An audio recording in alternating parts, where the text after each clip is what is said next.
ഭഗവതേ വാസുദേവായ.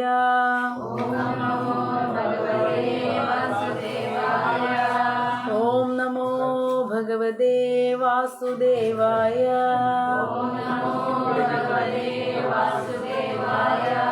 ഓം നമോ ഭഗവതേ വാസുദേവായ.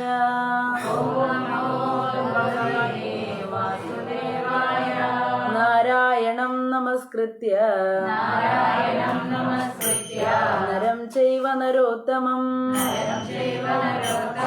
ദേവീം സരസ്വതീം വ്യാസം തതോ ജയമുദീരേ. ഹേ കൃഷ്ണ കരുണാ സിന്ധോ ദീനബന്ധോ ജഗത്പദേ ഗോപേശ ഗോപികാ കാന്ത രാധാകാന്ത നമോസ്തുതേ. തപ്ത കാഞ്ചന ഗൗരാംഗീ രാധേ വൃന്ദാവനേശ്വരി വൃഷഭാനുസുതേ ദേവി പ്രണമാമി ഹരിപ്രിയേ. വാഞ്ചാകൽപതരുഭ്യശ്ച കൃപാസിന്ധുഭ്യേവ ച പതിതാനാം പാവനേഭ്യോ വൈഷ്ണവേഭ്യോ നമോ നമഃ. നമ ഓം വിഷ്ണുപാദായ കൃഷ്ണപ്രേഷ്ഠായ ഭൂതലേ ശ്രീമദേ ജയപതാക സ്വാമിൻ ഇതി നാമിനേ. നമ ആചാര്യപാദായ നിതായ കൃപാപ്രദായിനേ ഗൗരഗദാദാമദായ നഗരഗ്രാമതാരിണേ. നമ ഓം വിഷ്ണുപാദായ കൃഷ്ണപ്രേഷ്ഠായ ഭൂതലേ ശ്രീമദേ ഭക്തിവേദാന്ത സ്വാമിൻ ഇതി നാമിനേ. നമസ്തേ സാരസ്വതേ ദേവേ ഗൗരവാണി പ്രചാരിണേ നിർവിശേഷ ശൂന്യവാദി പാശ്ചാത്യ ദേശതാരിണേ. ജയ ശ്രീകൃഷ്ണ ചൈതന്യ പ്രഭു നിത്യാനന്ദ ശ്രീ അദ്വൈത ഗദാധര ശ്രീവാസാദി ഗൗരഭക്തവൃന്ദ. ഹരേ കൃഷ്ണ കൃഷ്ണ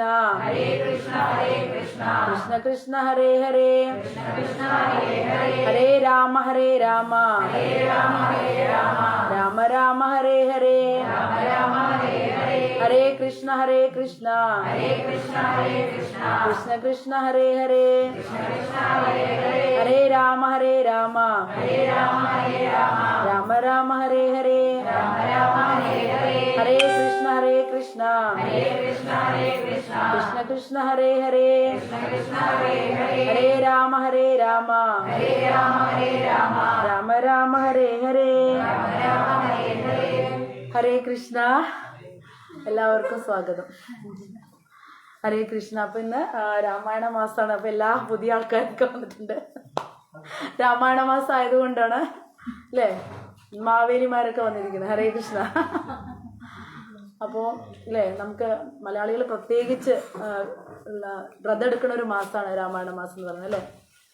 ശ്രീരാമനെ എല്ലാവർക്കും ഭയങ്കര ഇഷ്ടമാണ് മലയാളികൾക്ക്. പ്രത്യേകിച്ച് രാധാകൃഷ്ണന്മാരൊന്നും അത്ര ഇവിടെ ഉൾക്കൊള്ളാറായിട്ടില്ല. ശ്രീരാമനും സീതേനെയും ഭയങ്കര ഇഷ്ടമാണ് അല്ലേ. അപ്പോൾ നോക്കാം, നമുക്ക് അതിനെക്കുറിച്ച് പറയാം. അപ്പോൾ രാമന്റെ അവതാരം എങ്ങനെ ഉണ്ടായത്, എന്തിനാണ് രാമന്റെ അവതാരം ഉണ്ടായത്? രാമന്റെ അവതാരം. കുട്ടികളൊക്കെ ഇവിടെ വരണം കേട്ടോ. തുളസിക്കുട്ടി ഇങ്ങോട്ട് വന്നേ പറ്റൂ, അല്ലെങ്കിൽ ഇമ്പോസിഷൻ. കുട്ടികൾക്ക് വേഗം വരണം, കുട്ടികളൊക്കെ വരണം. ക്വസ്റ്റ്യൻ ചോദിക്കാൻ പോകും. അതുകൊണ്ടാ രാമന്റെ അവതാരം എന്തുകൊണ്ടാണ് ഉണ്ടായത് എന്നുള്ളത്. രാവണനെ കൊല്ലാൻ വേണ്ടി അല്ലേ. അപ്പൊ എങ്ങനെ രാവണൻ ഉണ്ടായി എന്നുള്ളതൊക്കെ നമുക്ക് നോക്കാം. അതായത് വിഷ്ണു അല്ലെ, വിഷ്ണു വൈകുണ്ഠത്തില് വളരെ സന്തോഷമായിട്ട് ഇരിക്കുകയാണ് അല്ലെ, നല്ല ലക്ഷ്മി സമേതനായിട്ട്. അപ്പൊ വിഷ്ണുവിന്റെ എന്താ വെച്ച് കഴിഞ്ഞാൽ എന്തൊക്കെ ഗുണങ്ങളുണ്ട് നമ്മൾ പറഞ്ഞു. കൃഷ്ണന് ഒരു 6 ഗുണങ്ങളുണ്ട് നമ്മൾ പറഞ്ഞു അല്ലെ. വിഷ്ണുവിന് എന്തൊക്കെ ഗുണങ്ങളുള്ളത്? 6 ഐശ്വര്യങ്ങള്, ഷഡ് ഐശ്വര്യങ്ങള്, 6 ഐശ്വര്യങ്ങള് ഏതൊക്കെയാണ്? ഐശ്വര്യം ഉള്ള ധനം ഓരോന്നായിട്ട് പറഞ്ഞാൽ നമ്മള്. സൗന്ദര്യം അല്ലെ, പിന്നെ യശസ്, കീർത്തി, അതന്നെയാണ് യശസ് കേട്ടാ. ജ്ഞാനം, വിരക്തി, അതോ രണ്ടും ഒന്ന് തന്നെ കേട്ടോ. പിന്നെ സമ്പത്ത് പറഞ്ഞിട്ടില്ലേ. പിന്നെ ഒരെണ്ണം കൂടി ഉണ്ട് പ്രധാനപ്പെട്ട, ശക്തി അല്ലെ. അപ്പൊ ഭഗവാൻ എല്ലാ രസവും കാണിക്കുന്നുണ്ട്. ഈശ്വരൻ അല്ലെ, ഈശ്വരന് എല്ലാ രസവും ഉണ്ട്. 6 ഗുണങ്ങളും പൂർണ്ണമായിട്ട് അടങ്ങിയിട്ടുള്ള ആളാണ് ഈശ്വരൻ ഭഗവാൻ. അപ്പൊ അദ്ദേഹത്തിന്റെ വീര്യരസം പ്രകടിപ്പിക്കാൻ ആഗ്രഹം വന്നു. ആർക്ക്? വിഷ്ണുവിന്. വീര്യം പറഞ്ഞാൽ എന്താ? യുദ്ധം ചെയ്ത് ജയിക്കുക അല്ലെ, അതാണ് ഭഗവാന് പല രസങ്ങളുണ്ടല്ലോ അല്ലെ. പ്രേമരസമാണ് നമ്മൾ വ്രജത്തിൽ കാണുന്നത്. അതുപോലെ ഭഗവാൻ യുദ്ധം ചെയ്യാനും ഇഷ്ടമാണ്, വീര്യരസം. അപ്പോ അദ്ദേഹത്തിന്റെ വൈകുണ്ഠത്തിലെ കാവൽക്കാരാണ് ആരൊക്കെയാണ്? ജയവിജയന്മാര് വൈകുണ്ഠത്തിലെ കാവൽക്കാരാണ്. അപ്പൊ അവരോട് ഒരു ദിവസം ഭഗവാൻ പറയാണ്, എനിക്ക് യുദ്ധം ചെയ്യണം, വീര്യരസം. അപ്പൊ അവര് കാവൽക്കാർ എന്ന് പറയുമ്പോൾ അവരുടെ സ്ഥാനം വളരെ അല്ലേ താഴെയാണ്. അപ്പൊ അവര് ഭഗവാൻ അങ്ങോട്ട് ഞാൻ യുദ്ധം ചെയ്യാനില്ല, ഞങ്ങളില്ല എന്ന് പറഞ്ഞു അല്ലെ. അപ്പൊ ഭഗവാൻ വിചാരിച്ചു, ശരി ഞാൻ പറയുമ്പോൾ വരാൻ നിങ്ങൾക്ക് താല്പര്യമില്ലെങ്കിൽ എന്നോട് നിങ്ങളെ കൊണ്ട് യുദ്ധം ഞാൻ ചെയ്യിപ്പിക്കുന്ന ഭഗവാനും വിചാരിച്ചിരിക്കുന്നുണ്ട്. അതായത് ഭഗവാൻ എന്ത് പറഞ്ഞോ അതനുസരിക്കണം നമുക്ക് എന്ന് മനസ്സിലാവും അല്ലെ. അതായത് ധർമ്മം തു സാക്ഷാത് ഭഗവത് പ്രണീതം. ഭഗവാൻ എന്ത് പറയുന്നോ അതാണ് ധർമ്മം. ഭഗവാൻ യുദ്ധം ചെയ്യാൻ ഇച്ഛിക്കുമ്പോൾ നമ്മൾ യുദ്ധം ചെയ്യാൻ നിന്ന് കൊടുക്കണം. അല്ലാതെ മാറി നിൽക്കുമ്പോൾ അതിനുള്ള പണി വരും അല്ലെ. എന്താ പണി വന്നത്? 4 കുമാരന്മാരുണ്ട് അല്ലെ. 4 കുമാരന്മാർ, സനക, സനാതന അല്ലെ, സനൽകുമാര, സനന്ദന. ഈ 4 പേർക്ക് മഹാമുനിമാരാണ്. അവരൊക്കെ എന്ന് വെച്ച് കഴിഞ്ഞാൽ അവര് നിർവ്യക്തിഗതവാദികളാണ്. ഭഗവാന് രൂപമില്ലെന്നുള്ള ബ്രഹ്മജ്യോതിനെ ആരാധിക്കുന്ന 4 കുമാരന്മാരാണ് സനകാദികൾ. ഇവരുടെ ആ പരിശുദ്ധി കാരണം എപ്പോഴും 5 വയസ്സുള്ളൂ. 1000 വർഷം കഴിഞ്ഞാൽ ഇവർക്ക് 5 വയസ്സ് പ്രായം ഉണ്ടാവുള്ളൂ. ആ പരിശുദ്ധിയുടെ നിലവാരം വരുമ്പോൾ നമ്മൾ കുഞ്ഞുങ്ങളെ പോലെ ഒന്ന് പറയാം. അതാണ് ഈ ഇവർക്കാണ്, സനകാദികൾക്കാണ്. അപ്പൊ ഒരു 5 കുട്ടികളുടെ രൂപത്തിൽ ഇവരിങ്ങനെ വരികയാണ്. ഇവർക്ക് ഭഗവാന്റെ വ്യക്തി രൂപത്തിൽ ആകർഷണം വന്നിട്ടില്ല. പക്ഷെ വൈകുണ്ഠത്തിന്റെ അതിലേ പോണ സമയത്ത് ഭഗവാന്റെ നാരായണന്റെ പാദത്തിൽ ആരാ ഉള്ളത്? തുളസി അല്ലെ. ആ തുളസിയുടെ ഗന്ധം ഇവരുടെ മൂക്കിലടിച്ചു. അപ്പോ ഒരു ഭക്ത കാരണം ഇവർക്ക് ഭക്തി വന്നു എന്നുള്ളതാണ് ഭഗവാൻ. ആ തുളസിയുടെ ഗന്ധം ഇവരുടെ 4 പേരുടെ മൂക്കിൽ അടിച്ചോടുകൂടി ഇവർക്ക് നാരായണനെ കാണണം, വ്യക്തി രൂപത്തിനുള്ള താല്പര്യം ഇവർക്ക് വർദ്ധിച്ചു, ഈ 4 കുമാരന്മാർക്ക്. അങ്ങനെ ഇവർ 4 പേരും കൂടി വൈകുണ്ഠത്തിൽ പോയിട്ട് നാരായണനെ കാണാം എന്ന് വിചാരിച്ചിട്ട് വരണ സമയത്ത് 7 വാതിൽ കടന്നിട്ടാണ് വൈകുണ്ഠത്തിന്റെ ഉള്ളിലേക്ക് പോണത്. ഈ 6 വാതിലും ഇവർ സുഖമായി കടന്നു. 7ാമത്തെ വാതിലെത്തിയപ്പോ അവിടെ ആരൊക്കെയാണ്? 2 കാവൽക്കാര്, ജയനും വിജയനും. അവർ 2 പേരും ഇവരെ തടഞ്ഞു. ഇപ്പൊ ഞങ്ങളുടെ യജമാനെ കാണാൻ പറ്റില്ല എന്ന് പറഞ്ഞ് തടഞ്ഞു. അപ്പൊ അവര് പറഞ്ഞു, അവര് 4 മുനിമാര് പറഞ്ഞത് വൈകുണ്ഠമാണ്, വൈകുണ്ഠത്തിൽ ഇങ്ങനെയുള്ള സ്വഭാവങ്ങളൊന്നും കാണില്ല, ഇങ്ങനത്തെ അഹങ്കാരമൊന്നും കാണാൻ പാടില്ല എന്ന് പറഞ്ഞിട്ട് ഇവര് തർക്കിക്കാൻ തുടങ്ങി. അപ്പോ അവരും വിട്ടുകൊടുത്തില്ല. എത്ര പറഞ്ഞിട്ടും ഈ ജയവിജയന്മാരെ ഇതൊക്കെ ഭഗവാന്റെ പ്ലാനിങ് ആണ്, യുദ്ധം ചെയ്യാനായിട്ട് അവിടെ സമ്മതിച്ചില്ലല്ലോ. അപ്പൊ ഇവർക്ക് 2 പേർക്കുള്ള പണിയാണ് ഈ ഭഗവാൻ തരുന്നത് അല്ലെ. ഇവരിനെ എന്തിനാ ബ്ലോക്ക് ചെയ്തത്? ജയവിജയന്മാരെ കൊണ്ട് ബ്ലോക്ക് ചെയ്യിപ്പിച്ചത്? വ്യക്തി രൂപത്തിനെ ആരാധിക്കാതെ ഇങ്ങനെ നിർവ്യക്തിഗതവാദികളായി പോവല്ലേ, എന്നെ അത് പെട്ടെന്ന് നിങ്ങൾ കാണണ്ടെന്ന് ഭഗവാൻ ആഗ്രഹിച്ചിട്ടുണ്ട് ഇവരെ തടഞ്ഞത്. എന്തുകൊണ്ട് ഇവരെ കൊണ്ട് തടയിപ്പിച്ച് ഇവർക്ക് ശാപം വാങ്ങിച്ചെന്ന് വെച്ച് കഴിഞ്ഞാൽ യുദ്ധത്തിന് ഇവർ തയ്യാറായില്ല അല്ലെ. അതുകൊണ്ട് യുദ്ധം ചെയ്യാൻ ഭഗവാൻ ആഗ്രഹിച്ചു ഇവരെ കൊണ്ട് തന്നെ. അപ്പൊ എന്തൊക്കെ പ്ലാനിങ് ആണ് നാരായണന്റെ ഇവിടെ നോക്ക്. അപ്പൊ അവസാനം ഇവര് തർക്കിച്ച് തടഞ്ഞു നിന്നപ്പോ ഈ മുനിമാര് ശപിക്കുകയാണ്, നിങ്ങൾ ഭൂമിയിൽ അസുരന്മാരായിട്ട് ജനിക്കട്ടെ. ശാപം കേട്ട ഉടനെ ലക്ഷ്മി നാരായണന്മാർ ഇവിടെ വന്നു. അതുവരെ മിണ്ടാതിരുന്നു, ശാപം കൊടുക്കാൻ വേണ്ടിയിട്ട് വെയിറ്റ് ചെയ്തിരുന്നു. ശാപം കിട്ടിയ ഉടനെ ആര് വന്നു? ലക്ഷ്മി നാരായണന്മാര്. എന്നിട്ട് നാരായണൻ പറയാണ് ഈ മുനിമാരോട് എന്താ വേണമെന്ന് വെച്ച് കഴിഞ്ഞാൽ, എൻ്റെ അല്ലെ സേവകര് എന്തെങ്കിലും അപരാധം ചെയ്തിട്ടുണ്ടെങ്കിൽ എന്നോട് ക്ഷമിക്കൂ, ഞാൻ മാപ്പ് ചോദിക്കുന്നു അല്ലെ. ഇതൊക്കെ ഭഗവാന് മാത്രമേ പറ്റുള്ളൂ. ഈ സ്വഭാവം കാണിക്കാൻ അല്ലെ. വിഷ്ണു തത്വം, സാത്വിക ഗുണം നമുക്ക് അല്ലെ വളരുമ്പോഴാണ് ആ സ്വഭാവമൊക്കെ വരുള്ളൂ. നമ്മുടെ ശിഷ്യന്മാര് ചെയ്ത തെറ്റിന് ആരാണ് ക്ഷമ ചോദിക്കണേ അല്ലെ? ഭഗവാൻ വിഷ്ണു ക്ഷമ ചോദിക്കുകയാണ്. ആരോട് ചോദിച്ചത്? സനകാദികളോട്. ആ ക്ഷമ ചോദിച്ചപ്പോ ഇവർക്ക് വിഷമമായി. അങ്ങ് ക്ഷമ ചോദിക്കേണ്ട ആവശ്യമില്ല അല്ലെ എന്ന് പറഞ്ഞു. അപ്പോ ഇവരപ്പോഴേക്കും ഈ ജയവിജയന്മാർക്ക് അസുരന്മാരായി ജനിക്കണ്ടേന്ന് പറഞ്ഞിട്ട് ഭഗവാന്റെ പാദത്തിൽ നമസ്കരിച്ചിട്ട് അങ്ങനെ പ്രാർത്ഥിക്കണം, ഭഗവാനെ ഞങ്ങൾക്ക് അതിന്റെ ഒരു ശാപത്തിന്റെ ഒരു ഇളവ് തരണേന്ന്. അപ്പോൾ ഭഗവാൻ ഇവരെന്നെ പറയും, ഇവരെന്നെ മുനിമാര് പറയും, നിങ്ങൾക്ക് സാത്വിക രീതിയിൽ ഭക്തി ചെയ്തിട്ട് 7 ജന്മം ഭൂമിയിൽ ജനിച്ച് തിരിച്ചു വരാം, അല്ലെങ്കിൽ ഭഗവാന്റെ വിരോധിയായിട്ട് 3 ജന്മം എടുക്കാം, ഏത് വേണമെങ്കിലും നിങ്ങൾക്ക് സെലക്ട് ചെയ്യാന്ന് പറയും. എന്തായാലും ഇവർക്ക് ശാപം നടന്നേ പറ്റൂ, ഭൂമിയിലേക്ക് വരണം, അസുരന്മാരായിട്ട് തന്നെ വരണം. പക്ഷെ നിങ്ങൾക്ക് സാത്വിക രീതിയിലാണ് വരണം എന്ന് ആഗ്രഹം ഉണ്ടെങ്കിൽ 7 ജന്മം എടുക്കണം. നിങ്ങൾക്ക് ഭഗവാനായിട്ട് വിരോധിയായിട്ട് വരണമെങ്കിൽ 3 ജന്മം കൊണ്ട് അവസാനിക്കുന്നതാണ്. അപ്പൊ ഇവരെന്ത് വിചാരിച്ചു, ഭഗവാനിൽ നിന്ന് പിരിഞ്ഞ് അധികം ജന്മം ഇരിക്കാൻ ഇവരെ കൊണ്ട് പറ്റില്ല, അപ്പൊ ഞങ്ങൾക്ക് വിരോധിയായാൽ മതി എന്ന് പറയും ഇവർ രണ്ടുപേരും. അങ്ങനെയാണ്. നോക്കുക, അസുരന്മാരൊക്കെ സാധാരണ വ്യക്തികളല്ല, നമ്മൾ വിചാരിക്കുന്ന പോലെ ഒന്നുമല്ല, മഹാഭക്തന്മാരാണ് അല്ലെ. അവർ ലീലകൾക്കായിട്ടാണ് ഇങ്ങനെയൊക്കെ ഇറങ്ങി വരുന്നത്, നമുക്ക് പലതും കാണിച്ചു തരാനും പഠിപ്പിക്കാനും വേണ്ടിയിട്ട്. അപ്പൊ ഈ ജയവിജയന്മാര് ശാപം കിട്ടി. ആദ്യം തന്നെ ആരാണ്? ഹിരണ്യാക്ഷൻ, ഹിരണ്യകശിപു രണ്ടുപേരായിട്ട് മാറി അല്ലെ. ഹിരണ്യാക്ഷനെ കൊന്നത് ആരാണ്? ഹിരണ്യാക്ഷനെ കൊന്നത് ആരാണ്?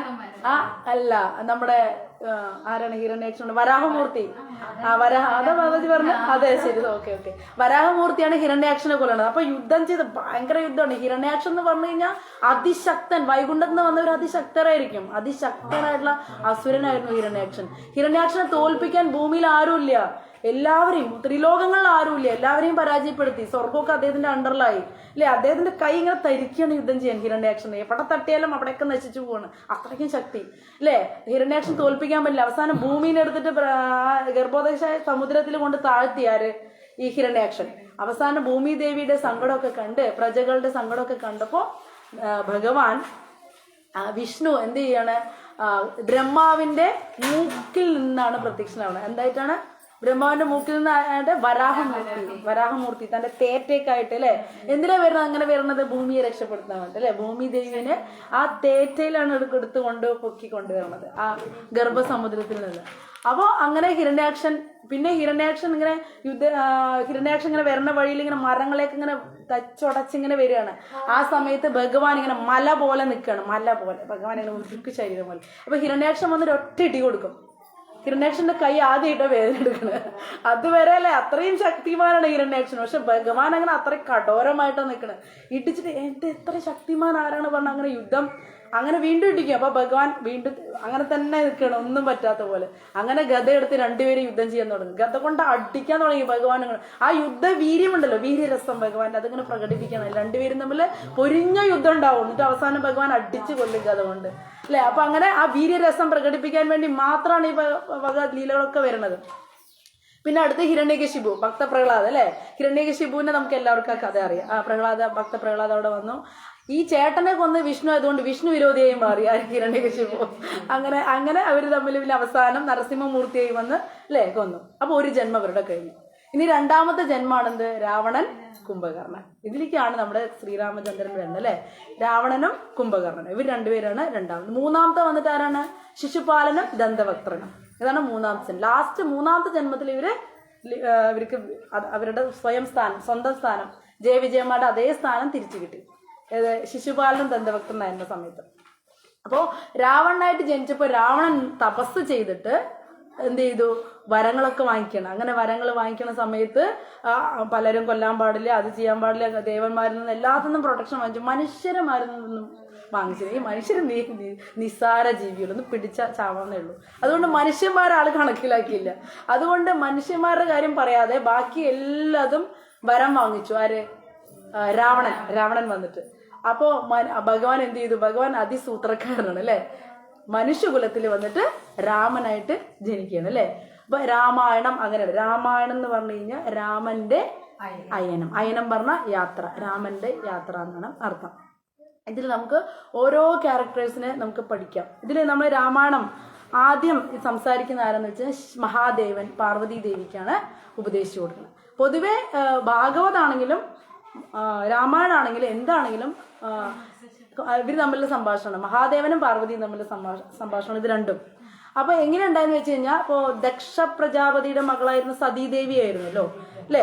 അങ്ങനെ സതീദേവി ആത്മാഹുതി ചെയ്തു, അത് നമുക്ക് ഓർമ്മയുണ്ട്. അതിനുശേഷം പുനർജന്മം എടുത്ത് പാർവതി ദേവിയായിട്ട്. അങ്ങനെ പാർവതി ദേവി ശിവനെ കിട്ടാനായിട്ട് കഠിനമായ തപസ്യ ചെയ്തു. അങ്ങനെ ഉണങ്ങിയ ഇലകളൊക്കെ മാത്രം ഭക്ഷിച്ച് ജീവിക്കുക അല്ലെ. നമുക്കൊരു ഏകാദശി എടുക്കാൻ വയ്യ. ഉണങ്ങിയ ഇല മാത്രം ഭക്ഷിച്ച് ജീവിച്ചു എന്നുള്ളതാണ് പാർവതി മാത. അതുകൊണ്ടാണ് ശിവനെ കിട്ടിയത് അല്ലെ. വെറുതെ ഒന്നും ശിവനെ ഒന്നും ഭർത്താവായിട്ട് കിട്ടില്ല. അങ്ങനെ കിട്ടാം അതികഠിനമായ തപസ്യ ചെയ്തിട്ടാണ് അല്ലെ. അപ്പൊ പാർവതി ദേവി അങ്ങനെ തപസ് ചെയ്ത് അവസാനം ശിവൻ പ്രത്യക്ഷനായി. പക്ഷെ ശിവനെ നേരിട്ട് കണ്ടിട്ടില്ല എന്നാണ്, ശിവന്റെ ആ ഒരു ഇത് മാത്രമേ അറിയുള്ളൂ എന്നാണ് പറയുന്നത്. ജഗസാക്ഷി പ്രഭുവിന്റെ ക്ലാസ് എന്നാണ് കേട്ടോ ഇതിൽ അധികം പറയണത്. രാമായണത്തിന്റെ ക്ലാസ്സുകൾ പ്രഭുവിന്റെ ഉണ്ട്, അതിലിങ്ങനെ ഇത് പറയുന്നുണ്ട്. അപ്പൊ നേരിട്ട് അങ്ങനെ കണ്ടിട്ടില്ല എന്ന് പറയുന്നത് ശിവനെ ആ ജന്മത്തില്. അപ്പൊ ആ രൂപം വ്യക്തമായിട്ട് അറിയില്ല, എന്നാൽ ശിവനാണ് കിട്ടേണ്ടതെന്ന് അറിയാം. അങ്ങനെ തപസ് ചെയ്ത് അവസാനം ഇവരുടെ കല്യാണമായി, ശിവപാർവതിമാരുടെ കല്യാണമായി. കല്യാണമായ സമയത്ത് പാർവതി ദേവി ശിവൻ പറയുമ്പോൾ ആരാണാവോ ഇങ്ങനെ നോക്കിക്കൊണ്ടിരിക്കുകയാണ്. അപ്പൊ ആദ്യം വന്നത് ആരാണ്? ചന്ദ്രനും അല്ലെ ബ്രഹ്മാവും ഒക്കെ ഇങ്ങനെ വന്നു. അപ്പൊ ഇവരൊക്കെ നല്ല സുന്ദരന്മാരാണ്. അപ്പോൾ വിചാരിക്കും പാർവതി തോഴിമാരോട് ചോദിക്കാത്തല്ലേ പാർവതി ദേവി, ഇതാണോ എന്റെ ശിവൻ? അല്ലല്ല, ഇത് ചന്ദ്രനാണ്. സോമൻ എന്ന് പറഞ്ഞാൽ അത്രയും സുന്ദരനല്ലേ, അപ്പൊ ചന്ദ്രനാണ് പറയും. അപ്പൊ ഇദ്ദേഹം അല്ല എന്ന് പറയും. പിന്നെ ദേവേന്ദ്രൻ വരും ഐരാവതത്തില് അത്യസുന്ദരനായിട്ട്. ഓ ഇതാണോ എന്റെ വരൻ ചോദിക്കും. ശിവൻ അല്ല, ഇതല്ല ദേവി എന്ന് പറയും. അങ്ങനെ അത് പ്രഭു പറയുമ്പോഴും കൂടുതൽ രസം കേട്ടോ. അതിങ്ങനെ ഓരോരുത്തർ വരും. പിന്നെ ബ്രഹ്മാവ് വരും അല്ലെ, ആ ബ്രഹ്മാവിന്റെ കൂടെ കുറെ 4 വേദങ്ങളൊക്കെ ചൊല്ലിയിട്ട് ഋഗ്വേദം യജുർവേദം ഒക്കെ വരും. അപ്പൊ ബ്രഹ്മാവാണോ ചോദിച്ചപ്പോ ഇദ്ദേഹം അല്ല. അവസാനം ഓരോ ശ്രീമദ് നാരായണൻ വരുന്നു. പിന്നെ നാരായണ പാർവതി ദേവിയുടെ ആങ്ങളെയാണല്ലോ, അപ്പൊ അതിൽ ഡൗട്ടില്ല ആൾക്ക്. അങ്ങനെ ഓരോ ഗന്ധർവന്മാരൊക്കെ വരുമ്പോ ഇതാണോ ശിവൻ, ഇതാണോ ശിവൻ ചോദിക്കും. അവസാനം ആരാ വരണത്? ശിവൻ വരികയാണ്. അങ്ങനെ കഴുത്തിൽ പാമ്പും ഭൂതഗണങ്ങളും അല്ലെ, ഒരു വൃത്തിയിലാണ്ടാണ് വരണത്. എങ്ങനെ ശിവൻ ഭസ്മം മുഴുവൻ പൂശിയിട്ടില്ലേ, ഒരു അങ്ങനത്തെ ഒരു വേഷത്തിന് ശിവനും കൂട്ടുകാരോ ഭൂതപ്രേതങ്ങൾ അല്ലെ. ഇവിടെ കൈ ഒരെണ്ണം, ഇവിടെ നടുവിൽ, ഇവിടെ കൈ വയറിലെ കൈ ഒരാളുടെ, ഒരാൾക്ക് 3 കണ്ണ്, ഇങ്ങനെയൊക്കെ വരും. അപ്പൊ ദേവി ചോദിക്കും ഇവരെ ആരെ കടത്തി വിട്ടുന്നത്, ഇവരാരെയാണ് ഇവിടേക്ക് കടത്തി വിട്ടത്? അപ്പോഴാണ് തോഴിമാര് പറയുന്നത് ഇതാണ് നിന്റെ വരൻ ശിവൻ. അങ്ങനെ ഒരു തമാശ ഉണ്ടല്ലോ. അങ്ങനെ വിവാഹം കഴിച്ചു. അപ്പൊ പാർവതി ദേവി നാരായണനോട് പറയും ശിവൻ ഇത്തിരി വൃത്തിയായിട്ട് നടന്നൂടെ എന്ന്. അപ്പൊ നാരായണൻ പറയും ഞാൻ വൃത്തിയാക്കി തരാന്ന് പറഞ്ഞിട്ട് കുളിപ്പിച്ച് സുന്ദരനാക്കിയപ്പോ അതിസുന്ദരനായിരുന്നു എന്ന് പറയുന്നത് ശിവൻ. ചെവി വരെ നീണ്ട കണ്ണുകളൊക്കെ വർണ്ണിക്കുന്നുണ്ട് കേട്ടോ ശിവനെ, അത്രയും ഭംഗിയായിരുന്നു എന്ന് പറയുന്നത് ആ നാരായണൻ അദ്ദേഹത്തിനെ ഒരുക്കിയപ്പോ. അപ്പൊ പാർവതിക്ക് ഭയങ്കര ഇഷ്ടമായി എന്ന് പറയണത്. അപ്പൊ പാർവതി പറഞ്ഞ ആ ശൂലം കൂടെ ഒന്ന് മാറ്റി വെക്കാൻ പറയും. അങ്ങനെ കഴിഞ്ഞ് വിവാഹം കഴിച്ചു. അങ്ങനെ വിവാഹം കഴിച്ചതിന് ശേഷം ഈ ശിവനും പാർവതിയും കൂടി സംഭാഷണം നടത്തുകയാണ്. അപ്പോൾ പാർവതിക്കൊരു സംശയം, അത് ചോദിക്കുകയാണ് ശിവനോട്. അല്ലയോ ആര്യപുത്ര എന്ന് ചോദിക്കില്ലേ, അങ്ങനെ ഭർത്താവിനെ അങ്ങനെയല്ല സംബോധന ചെയ്യുക. അപ്പോൾ എന്താണ്, എനിക്കൊരു സംശയമുണ്ട് പറയും. അപ്പോൾ എന്താ സംശയം ചോദിക്കുമ്പോൾ എല്ലാവരും തുളസിമാല ഇടും അല്ലേ, പിന്നെ സ്വർണ്ണമാലയിടും, പിന്നെ വൈരമാലയിടും, പല പല മാലകൾ, മുത്തുമണി മാലകളൊക്കെ ഇടും. അങ്ങ് മാത്രം എന്താ ഈ തലയോട്ടി മാല ഇട്ട് നടക്കണമെന്ന് ചോദിക്കുക. അപ്പോഴാണ് ശിവൻ പറയാ പാർവതി ഇതെല്ലാം നിന്റെ തലയാണ്. അപ്പൊ എന്റെ തലയോ എന്ന് ചോദിക്കും. അപ്പോ ശിവൻ പറയാണ് ഓരോ ജന്മത്തിലും എന്നെ ഭർത്താവായി കിട്ടാനായിട്ട് നീ തപസ് അനുഷ്ഠിക്കും, പക്ഷെ നിനക്കത് സാധിക്കില്ല, അപ്പൊ നീ മരിക്കും, ആത്മഹത്യ ചെയ്യും. അപ്പൊ ഞാൻ ആ തല നിന്റെ ഓർമ്മയ്ക്കായിട്ട് ഇങ്ങനെ ഇടും. അങ്ങനെ ഓരോ ജന്മത്തിലുള്ള നിന്റെ തലയോട്ടികളാണ് ഞാൻ ഇങ്ങനെ ഇട്ടിരിക്കുന്നത് പറയും. അപ്പൊ പാർവതിക്ക് വിഷമാവും, ശിവന്റെ ആ സ്നേഹം കണ്ടിട്ട് ഭയങ്കര വിഷമാവും. അങ്ങനെ പാർവതി മാത വീണ്ടും ചോദിക്കും അല്ല ഞാൻ മാത്രം എന്താ മരിക്കുന്നത്, അങ്ങേക്ക് മരണമില്ലേ ചോദിക്കും. അപ്പോഴാണ് ശിവൻ ഈ കഥ പറയുന്നത്, ഞാൻ രാമനാമമാണ് സദാ ജപിക്കുന്നത് ദേവി, രാമനാമം ജപിക്കുന്നവിടെ മരണമില്ല, നീ അത് ജപിക്കാത്തതുകൊണ്ടാണ് നിനക്ക് വീണ്ടും വീണ്ടും മരിക്കേണ്ടി വരുന്നത്, നീ എന്നെ മാത്രമേ ആഗ്രഹിക്കുന്നുള്ളൂ എന്ന്.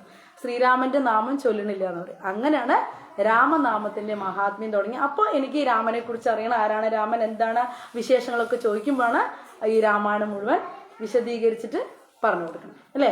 അപ്പോൾ നമ്മളത് ആ കാര്യമായി. അപ്പോൾ രാമായണം ആരാണ്, ആര് തമ്മിലുള്ള സംഭാഷണമാണെന്ന് നമ്മൾ പഠിച്ചു അല്ലെ. ആരൊക്കെയാണ്? ശിവനും പാർവതിയും തമ്മിലുള്ള സംഭാഷണമാണ്. ഇനി നമ്മളിതിലെ ഓരോ രാമനെ കുറിച്ച് പറയുകയാണെങ്കിൽ രാമന്റെ സൗന്ദര്യത്തെ കുറിച്ച് ഇതിൽ പറഞ്ഞു. ഈ പുസ്തകം നല്ല സൂപ്പറായിട്ട് കേട്ടോ, അതിലെല്ലാം വൃത്തിയായിട്ട് എഴുതിയിട്ടുണ്ട്. ഈ രാമന്റെ സൗന്ദര്യത്തെ കുറിച്ചിട്ട് വളരെ വ്യക്തമായിട്ട് പറഞ്ഞു. അതായത് പച്ച പുല്ലിന്റെ കളറാണ് രാമൻ. ഇത് കേട്ടിട്ടുണ്ട് ആരെങ്കിലും? പച്ച പുല്ലിന്റെ കളറാണെന്ന്.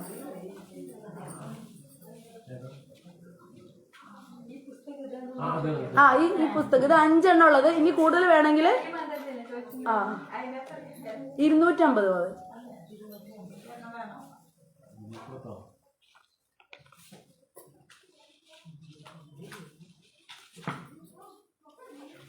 തുടക്കത്തിലാണ് പറയണത്.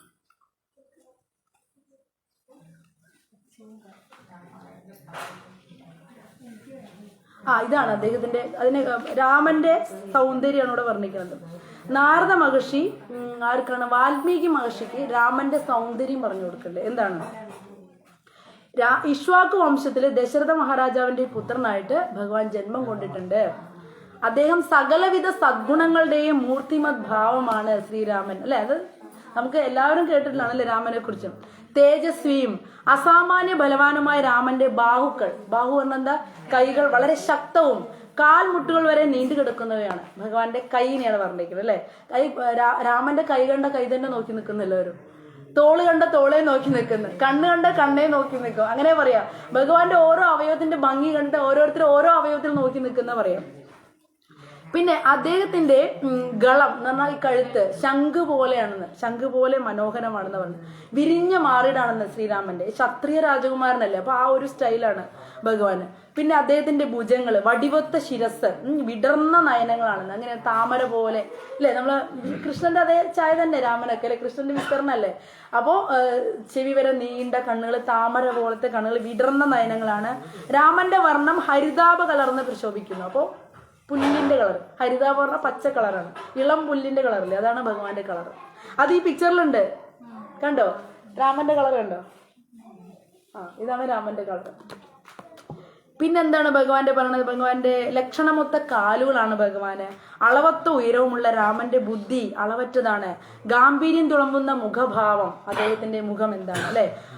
പിന്നെന്താണ്, അത്യന്തം ആഴമുള്ള വാചാലമായ സംസാര പാടവം, ഇതൊക്കെ തികഞ്ഞവനാണ് രാമൻ എന്നാണ് പറയുന്നത്. അപ്പൊ രാമനെ കുറിച്ച് ഇങ്ങനെ വർണ്ണിക്കണം. ആശ്രിത വത്സലനാണ് രാമൻ എന്ന് പറയുന്നത്. യുദ്ധവീരന്മാരുടെ സ്നേഹഭാജനം, ശത്രുമിത്രങ്ങളെ സമഭാവനയോടെ കാണുന്നു. അപ്പോൾ സഹനശക്തിയിൽ രാമൻ ഹിമവാനാകുന്നു അല്ലെ. ധീരതയിൽ വിഷ്ണുവാണ്, സൗന്ദര്യത്തിൽ പൂർണ്ണ ചന്ദ്രനാണ് അദ്ദേഹം, ക്ഷമാശീലത്തിൽ ഭൂമിയാണ്.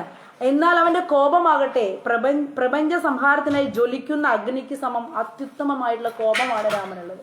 ഇപ്പൊ രാമന്റെ കോപത്തെ കുറിച്ച് പറയണം. വളരെ ക്ഷമയുള്ളവനാണെങ്കിലും കോപം വന്ന എങ്ങനെയാണ് അല്ലെ, പ്രപഞ്ചത്തിന് ആർക്കും തന്നെ തടുക്കാൻ പറ്റില്ല ആ കോപത്തിന്. അങ്ങനെയാണ് ശ്രീരാമന്റെ കോപം. സർവോപരി പ്രപഞ്ചത്തിന്റെ മൂലാധാരം തന്നെ വിഷ്ണുവിന്റെ സ്വ അംശവും, അതുകൊണ്ട് തന്നെ വിഷ്ണു തുല്യനാണ് രാമൻ. വിഷ്ണുവിന്റെ സ്വ അംശമാണ്, അതുകൊണ്ട് വിഷ്ണു തുല്യനാണ് രാമൻ. ഇതൊക്കെയാണ് ശ്രീരാമനെ കുറിച്ച് പറഞ്ഞത്. അപ്പോൾ ശ്രീരാമനെ കുറിച്ച് പറയുമ്പോൾ ശ്രീരാമന്റെ നമുക്ക് എല്ലാം ഇന്നൊരു ക്ലാസ്സിൽ ഇപ്പോൾ രാമായണം മുഴുവൻ പറയാൻ പറ്റില്ല, ചില ക്വാളിറ്റീസ് മാത്രം നമുക്ക് ചർച്ച ചെയ്യാം. അപ്പൊ ശ്രീരാമചന്ദ്രന്റെ ആ സൗന്ദര്യം നമ്മൾ പറഞ്ഞു അല്ലെ.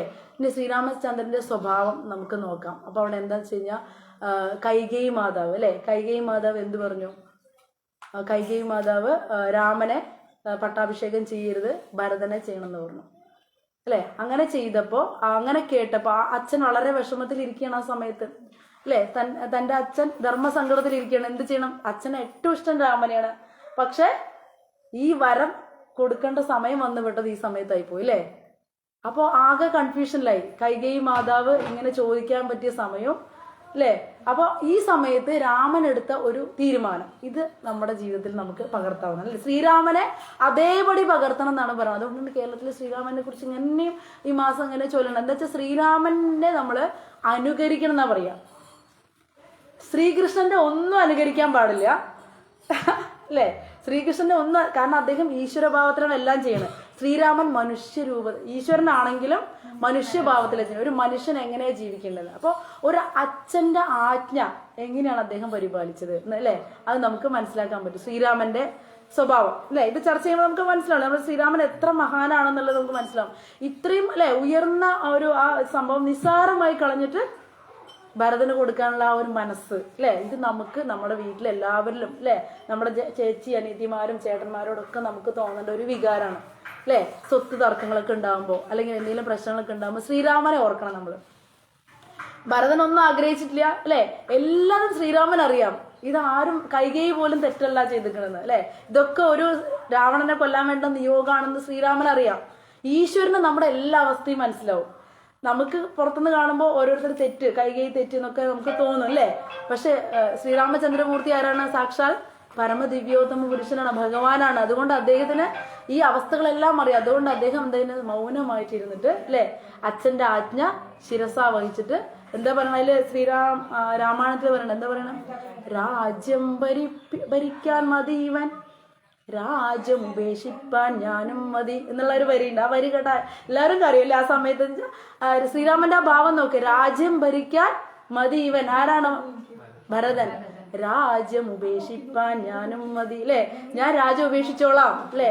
ആ ഒരു സ്നേഹം, ദയ അല്ലെ, വിരക്തി, ഇതൊക്കെ രാമനിൽ കാണുന്നുണ്ട്. ആ വിരക്തി, സിംഹാസനമൊക്കെ ഇട്ടെറിഞ്ഞ് കളയാനുള്ള വിരക്തി, അച്ഛന്റെ ധർമ്മത്തിനോടുള്ള അല്ലെ ആ അച്ഛന്റെ വാക്കിനോടുള്ള ആസക്തി, പിന്നെ കൈകേയി മാധവനെ പോലെ ഒരു ദോഷം കാണാണ്ട് ആ വിധിയെ അതേപടി സ്വീകരിക്കുന്ന രീതി അല്ലെ, ആ അനുജനോടുള്ള ആ സ്നേഹം. അനുജൻ ഒന്നും ചെയ്തിട്ടില്ല എന്ന് രാമൻ അറിയാം അല്ലെ, എല്ലാവരും കുറ്റപ്പെടുത്തും ഭരതനെ, എന്നാലും ഭഗവാൻ അറിയാം അനുജൻ ഒരു തെറ്റും ഇതിൽ ചെയ്തിട്ടില്ല. അപ്പൊ ആ ഒരു ഭാവം നമ്മൾ പഠിക്കേണ്ടതാണ് അല്ലെ.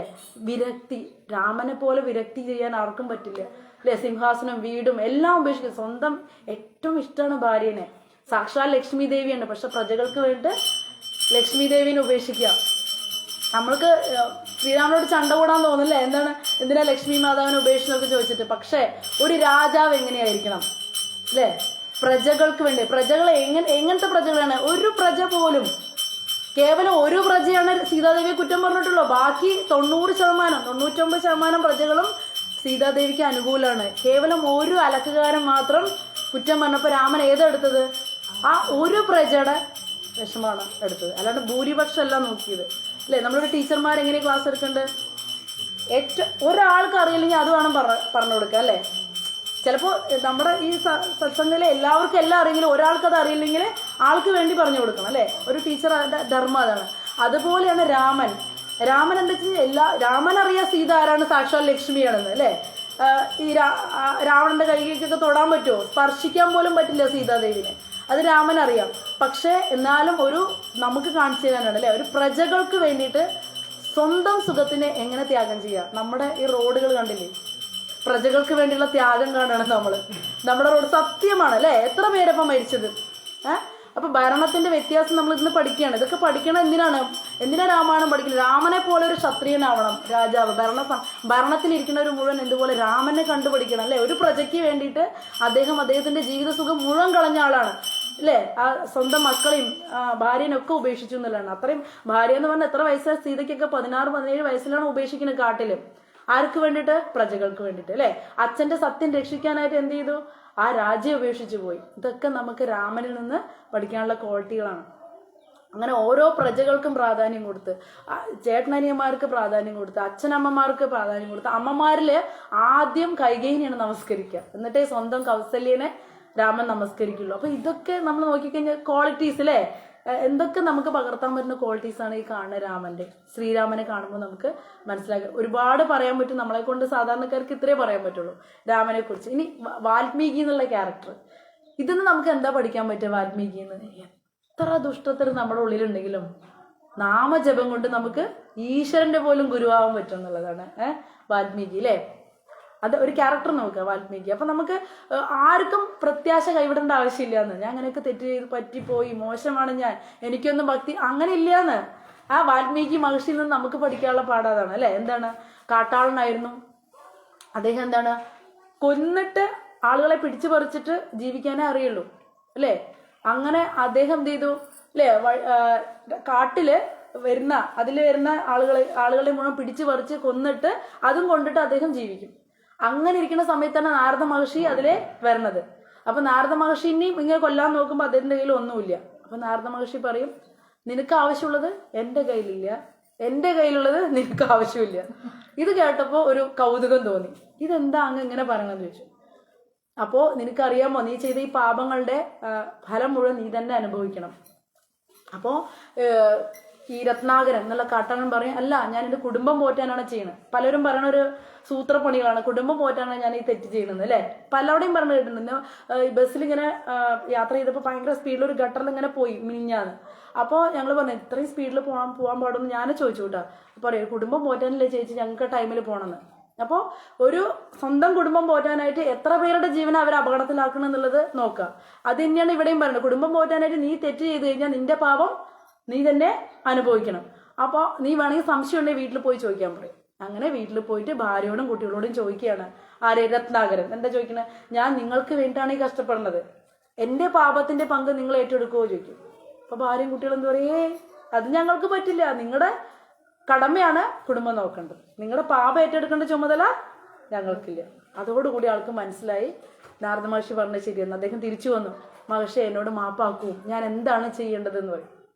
അപ്പൊ നീ നാമം ജപിക്കുക, ഭഗവാന്റെ രാമന്റെ നാമം ജപിക്കാൻ പറയും. അങ്ങനെ അപ്പൊ എനിക്ക് നാമം ജപിക്കാൻ അറിയില്ല എന്ന് പറയുമ്പോഴാണ് നിനക്ക് എന്താ അറിയാ ചോദിക്കുക. എനിക്ക് കൊല്ലാൻ മാത്രമേ അറിയുള്ളൂ, കൊല്ലണ ഒരു വേർഡ് അറിയുള്ളൂ. കൊല്ലുക എന്നുള്ള ഹിന്ദിയിൽ മര എന്ന് പറയും, നീ അത് ജപിക്കാൻ പറയും. അങ്ങനെയാണ് മര ജപിച്ചിട്ട് രാമ. ഇപ്പൊ കേരളത്തിൽ ഇങ്ങനെ പറയണ്ട ആമര ഈ മരം എന്ന്, പക്ഷെ അതിനൊരു ശാസ്ത്രീയമായിട്ടുള്ള ഒരു തെളിവില്ല കേട്ടോ. ഈ ആമരം ഈ മരം എന്ന് പറഞ്ഞൊരു സംഭവം ഞാനും കേട്ടിട്ടുണ്ട്, പക്ഷെ ശാസ്ത്രീയമായിട്ട് ഈ കഥ നടന്നതേ ഇവിടെ ഇല്ല, കേരളത്തിലല്ല. ഈ രാമന്റെ കഥ നടക്കുന്ന എവിടെയാണ്? അയോധ്യ ആ ഭാഗത്താണ്. അവിടെ ഹിന്ദിയാണ് സംസാരിക്കുന്നത്, സംസ്കൃതവും ഹിന്ദിയൊക്കെയാണ്. അവിടെ മര എന്നുള്ളതാണ് അവിടെ ആ രാക്ഷസനെ അറിയുന്നത്. അപ്പൊ മര എന്ന് പറയുമ്പോൾ അങ്ങനെ രാമൻ അങ്ങനെ രാമമന്ത്രം ജപിച്ച് പുറ്റായിട്ട് മാറും, ചിതൽപുറ്റായിട്ട് മാറിയിട്ട് അവസാനം അതുകൊണ്ടാണ് വാൽമീകം എന്ന് പറയുന്നത്. വാൽമീകം എന്ന് പറഞ്ഞാൽ ചിതലെന്നറിയും. ചിതലിന്റെ നിന്ന് പുറത്തേക്ക് വന്നുകൊണ്ടാണ് ഈ രത്നാകരന് വാൽമീകി എന്ന് വരുന്നത്. അങ്ങനെ അദ്ദേഹം അവിടെ നിന്ന് തേജസ്വിയായിട്ട് അതിതേജസ്വിയായിട്ട് പുറത്ത് വന്നിട്ട് ആരുടെ ഗുരുവായി? രാമന്റെ ഗുരുവായി രാമായണം രചിച്ചു. ഇപ്പൊ നമ്മൾ പഠിക്കണത് ഈ വാൽമീകി എഴുതിയ രാമായണല്ലേ, വാൽമീകി രാമായണോട് പഠിക്കണം. ഈ വാൽമീകി ആരായിരുന്നു? ഒരു കൊലപാതകയും കാട്ടാളനായിരുന്നു, കൊള്ളക്കാരനായിരുന്നു അല്ലെ. അപ്പോ ആർക്ക് വേണമെങ്കിലും ഉയർന്ന അവസ്ഥയിൽ എത്തിക്കൂടെ അല്ലെ? എല്ലാവർക്കും. ആരാണോ തീവ്രമായിട്ട് നാമം ജപിക്കുന്നത് അവർ ഏത് അവസ്ഥയിൽ നിന്നും വളരെ ഉയരത്തിലെത്തുന്നത് നമുക്ക് പിടികിട്ടിയ രണ്ടാമത്തെ പോയിന്റ് അല്ലെ. വാൽമീകിയിൽ നിന്ന് നമ്മൾ പഠിച്ചെന്താ? നമ്മൾ ഏത് അവസ്ഥയിലായിക്കോട്ടെ, എത്ര അശുദ്ധരായിക്കോട്ടെ, നമ്മൾ ഭഗവാന്റെ നാമം പരിശുദ്ധമായി ജപിച്ചു കഴിഞ്ഞാൽ നമുക്ക് വലിയ പൊസിഷനിൽ ഭഗവാന്റെ തന്നെ ഗുരുവിന്റെ അവസ്ഥയിലേക്ക് എത്തിച്ചേരാനായിട്ട് സാധിക്കും. ഭഗവാന്റെ ഗുരു എന്നായാലും കുഴപ്പമില്ല അല്ലെ, നല്ല ഭക്തരായിട്ട് മാറാനായിട്ട് സാധിക്കും. അത് ഉദാഹരണ സഹിതമാണ് ഓരോന്ന്. അടുത്ത് നമ്മൾ ലക്ഷ്മണന്റെ എടുത്തു കഴിഞ്ഞാൽ ലക്ഷ്മണന്റെ ത്യാഗം ഈ രാമായണത്തിൽ മുഴുവൻ ത്യാഗമാണ് കേട്ടോ. അതാണ് കൃഷ്ണാവതാരത്തിൽ മുഴുവൻ കട്ടെടുത്ത് തീറ്റയാണ് ഭഗവാന്റെ കൂട്ടുകാരും. പക്ഷെ ഇവിടെ അങ്ങനെയല്ല, ഒക്കെ വേണ്ട വെക്കുന്ന പരിപാടിയാണ് അല്ലെ. ലക്ഷ്മണൻ എന്താണ്? ഊണും ഉറക്കം ഉപേക്ഷിച്ചു. ഈ ലക്ഷ്മണനൊക്കെ ഉപേക്ഷിക്കുന്ന പ്രായം എത്രയോ? 14, 15, 16 പ്രായത്തിലാണ് ഇവര് കല്യാണം കഴിച്ചതും ഭാര്യ ഉപേക്ഷിച്ച് പോണതും. രാമന്റെ കൂടെ അല്ലെ, സ്വന്തം ഭാര്യയോട് കൂടെ ജീവിക്കേണ്ട പ്രായമല്ല അത് ശരിക്കും. ഒരു 10-14 വർഷം ആ സമയം എന്ന് പറയുമ്പോൾ ആ സമയത്ത് ഊർമിളാദേവിനെ ഉപേക്ഷിച്ചിട്ട് രാമന്റെ സേവനത്തിനായിട്ട് ലക്ഷ്മണൻ പോയി എന്നുള്ളതാണ്. അപ്പൊ വിരക്തി അല്ലെ, ലക്ഷ്മണന്റെ വിരക്തി. അപ്പോ മാത്രല്ല ഭാര്യയോട് എന്താ പറഞ്ഞത്? എന്നോട് നിനക്ക് സ്നേഹമുണ്ടെങ്കിൽ എന്റെ അമ്മമാരെ സന്തോഷത്തോടെ ഞാൻ വരുന്നവരെ നോക്കണം എന്ന് പറഞ്ഞു. വൃദ്ധരായ അമ്മമാരെ നോക്കിയിട്ട് ഭർത്താവിൽ നിന്ന് പിരിഞ്ഞ് ഊർമിളാദേവിക്ക് 14 വർഷം ഇരിക്കേണ്ടത്. ആ ത്യാഗം നോക്കാം അല്ലെ. നമ്മളെ ചെറിയ ചെറിയ ത്യാഗമാണ് എന്താണ്? ഏകാദശിക്ക് ധാന്യങ്ങൾ ഒഴിവാക്കാൻ പറയണത്. അതുപോലെ നമ്മളെ കൊണ്ട് പറ്റില്ല. ഈ ത്യാഗം ആലോചിച്ച് നോക്കുക. എന്താ അവര് ചെയ്ത ത്യാഗം എന്ന് പറഞ്ഞാൽ നമുക്ക് ഊഹിക്കാനേ അല്ലെ പറ്റില്ല. ലക്ഷ്മണൻ ഊണും ഉറക്കം ഉപേക്ഷിച്ചു എന്നാ പറയണ അല്ലെ. ഭക്ഷണം കഴിച്ചിട്ടില്ല. ഇവിടെ തിരിച്ചു വരണം. ഒരു 14 വർഷം ലക്ഷ്മണൻ ഉറങ്ങിയിട്ടില്ല, ഭക്ഷണം കഴിച്ചിട്ടില്ല, രാമന്റെ സേവനത്തിന് വേണ്ടിയിട്ട്. അപ്പോ ലക്ഷ്മണന്റെ ത്യാഗം നമുക്ക് മനസ്സിലാക്കാം അല്ലെ. എങ്ങനെയാണ് നമ്മൾ ത്യാഗം ചെയ്യുന്നത്? നമ്മൾ എവിടെയൊക്കെ നമുക്ക് ത്യാഗം ചെയ്യാൻ പറ്റും അവിടെ നമുക്ക് കുഞ്ഞു കുഞ്ഞു ത്യാഗങ്ങൾ ചെയ്താൽ മതി. ജീവിതത്തിൽ സുഖം ഉണ്ടാവും അല്ലെ. നമ്മുടെ വീട്ടിലെ ചെറിയ ചെറിയ കാര്യങ്ങൾ വേണ്ട വെക്കുക, വിട്ടുകൊടുക്കുക. അപ്പൊ തർക്കങ്ങളൊക്കെ നമുക്ക് ഒഴിവാക്കാൻ പറ്റും, ഇത്ര വലുതൊന്നും ചെയ്തില്ലെങ്കിൽ അല്ലെ. അപ്പൊ ഈ ലക്ഷ്മണന്റെ കാര്യം നമ്മൾ പഠിച്ചു. ഊർമിളാദേവിയുടെ ഒപ്പം നമ്മൾ പഠിച്ചു. ഊർമിളാദേവി ഭർത്താവിനെ വളരെ ചെറുപ്രായത്തിൽ പിരിഞ്ഞിട്ടാണ് ഇരിക്കുന്നത്, വെറും വൃദ്ധകളുടെ കൂടെ അല്ലെ. അത് അമ്മമാരാണെങ്കിലോ സാധാരണ അല്ലേ, വിഷമിച്ച് കരഞ്ഞുകൊണ്ടിരിക്കുന്ന അമ്മമാരെ നോക്കലാണ് പണി. ഈ മക്കൾ മുഴുവൻ പോകുമ്പോൾ അമ്മമാർക്ക് എത്ര സങ്കടമായിരിക്കും. അവർക്ക് എപ്പോഴും അസുഖവും വേദനയും വിഷമമാണ്. അവരെ സാന്ത്വനിപ്പിക്കലാണ് ആരുടെ ജോലി? ഊർമിളാദേവിയുടെ. സീതാദേവി അല്ലെ, സാക്ഷാൽ ലക്ഷ്മി അല്ലെ. എങ്ങനെയാണ് ജനക മഹാരാജാവിന്റെ പുത്രി പിന്നാലെ പോയി എല്ലാം ഉപേക്ഷിച്ച് മരവരി എടുത്തിട്ട് അല്ലെ. നമ്മളിവിടെ ചെറിയ സ്വത്ത് തർക്കത്തിനാണ് വലിയ കേസുകളാവണത്. പക്ഷെ അവിടെ രാജ്യം ഉപേക്ഷിച്ച് എല്ലാം ഉപേക്ഷിച്ച് ഡ്രസ്സ് പോലും നല്ലതിടാൻ പറ്റില്ല. ഈ മരവരിയും അല്ലെ കാവ്യൊക്കെ കൊടുത്തിട്ട് സീതാദേവി ഇറങ്ങിപ്പോയി 10-16 വയസ്സിൽ. അപ്പൊ സീതാദേവിയുടെ ത്യാഗം നോക്കുക. ഇതൊക്കെയാണ് നമ്മൾ രാമായണം പഠിക്കുക. രാമായണ മാസം എന്ന് പറയുമ്പോൾ നമ്മൾ ഈ ക്യാരക്ടേഴ്സിനെയാണ് പഠിക്കേണ്ടത് അല്ലെ. അതൊക്കെ വായിച്ചിട്ട് നമ്മൾ തോന്നിയാണ് ജീവിക്കുകയാണെങ്കിൽ പിന്നെ ഇതൊക്കെ വായിച്ചിട്ട് കാര്യമുണ്ടോ? രാമായണത്തിൽ ഓരോ ക്യാരക്ടറിനെയും അല്ലെ. പിന്നെ ആരാണ് പിന്നെ അടുത്തത്? ഭരതന്റെ കാര്യം ഭയങ്കര സങ്കടം. ഒരു തെറ്റും ചെയ്യാണ്ട് ശിക്ഷ അനുഭവിക്കുന്ന പാർട്ടി അല്ലെ. രാമന് പ്രാണനാണ് ഭരതന്, പക്ഷെ അമ്മ കാരണം എന്ത് സംഭവിച്ചു? ഭരതൻ എല്ലാവരും സംശയിക്കാൻ തുടങ്ങി. ഇവന് ഈ രാജ്യഭാരം കിട്ടാൻ വേണ്ടിയിട്ടാണ് ഈ പരിപാടി അമ്മയും മോനും കൂടി ഒപ്പിച്ച പ്ലാനിങ് ആണെന്ന് തെറ്റിദ്ധാരണ നമുക്കുണ്ടാവില്ലേ അല്ലെ. നമ്മൾ ഒരു തെറ്റും ചെയ്യാതെ ഒരുപാട് പേരെ നമ്മൾ തെറ്റിദ്ധരിക്കുന്നുണ്ടാവും അല്ലേ. ഉണ്ട് ഇഷ്ടം പോലെ. ഈ വീട് വെച്ചത് നമ്മുടെ കൂപ്പണിന്റെ പൈസ കൊണ്ടാണെന്ന് ആൾക്കാർ മുഴുവൻ പറഞ്ഞു നടക്കണ്ടായിരുന്നു അല്ലേ. എന്തൊരു കഷ്ടമാണ്. കൂപ്പണിന് ആകെ കിട്ടിയത് എത്ര? 10-60,000 രൂപ. അത് തിരിച്ചും കൊടുക്കുകയും ചെയ്തു. പേരെന്താണ്? വീട് വെച്ചത് തെറ്റിദ്ധാരണ. അത് ഭഗവാന് പോലും ഉണ്ടാവും. എന്ന് വെച്ചാൽ സെമന്തകമണി കട്ടു എന്ന പേര് കിട്ടിയില്ലേ ഭഗവാന്, ഒരു വർഷം ആ പേര് ദോഷം ഉണ്ടായി.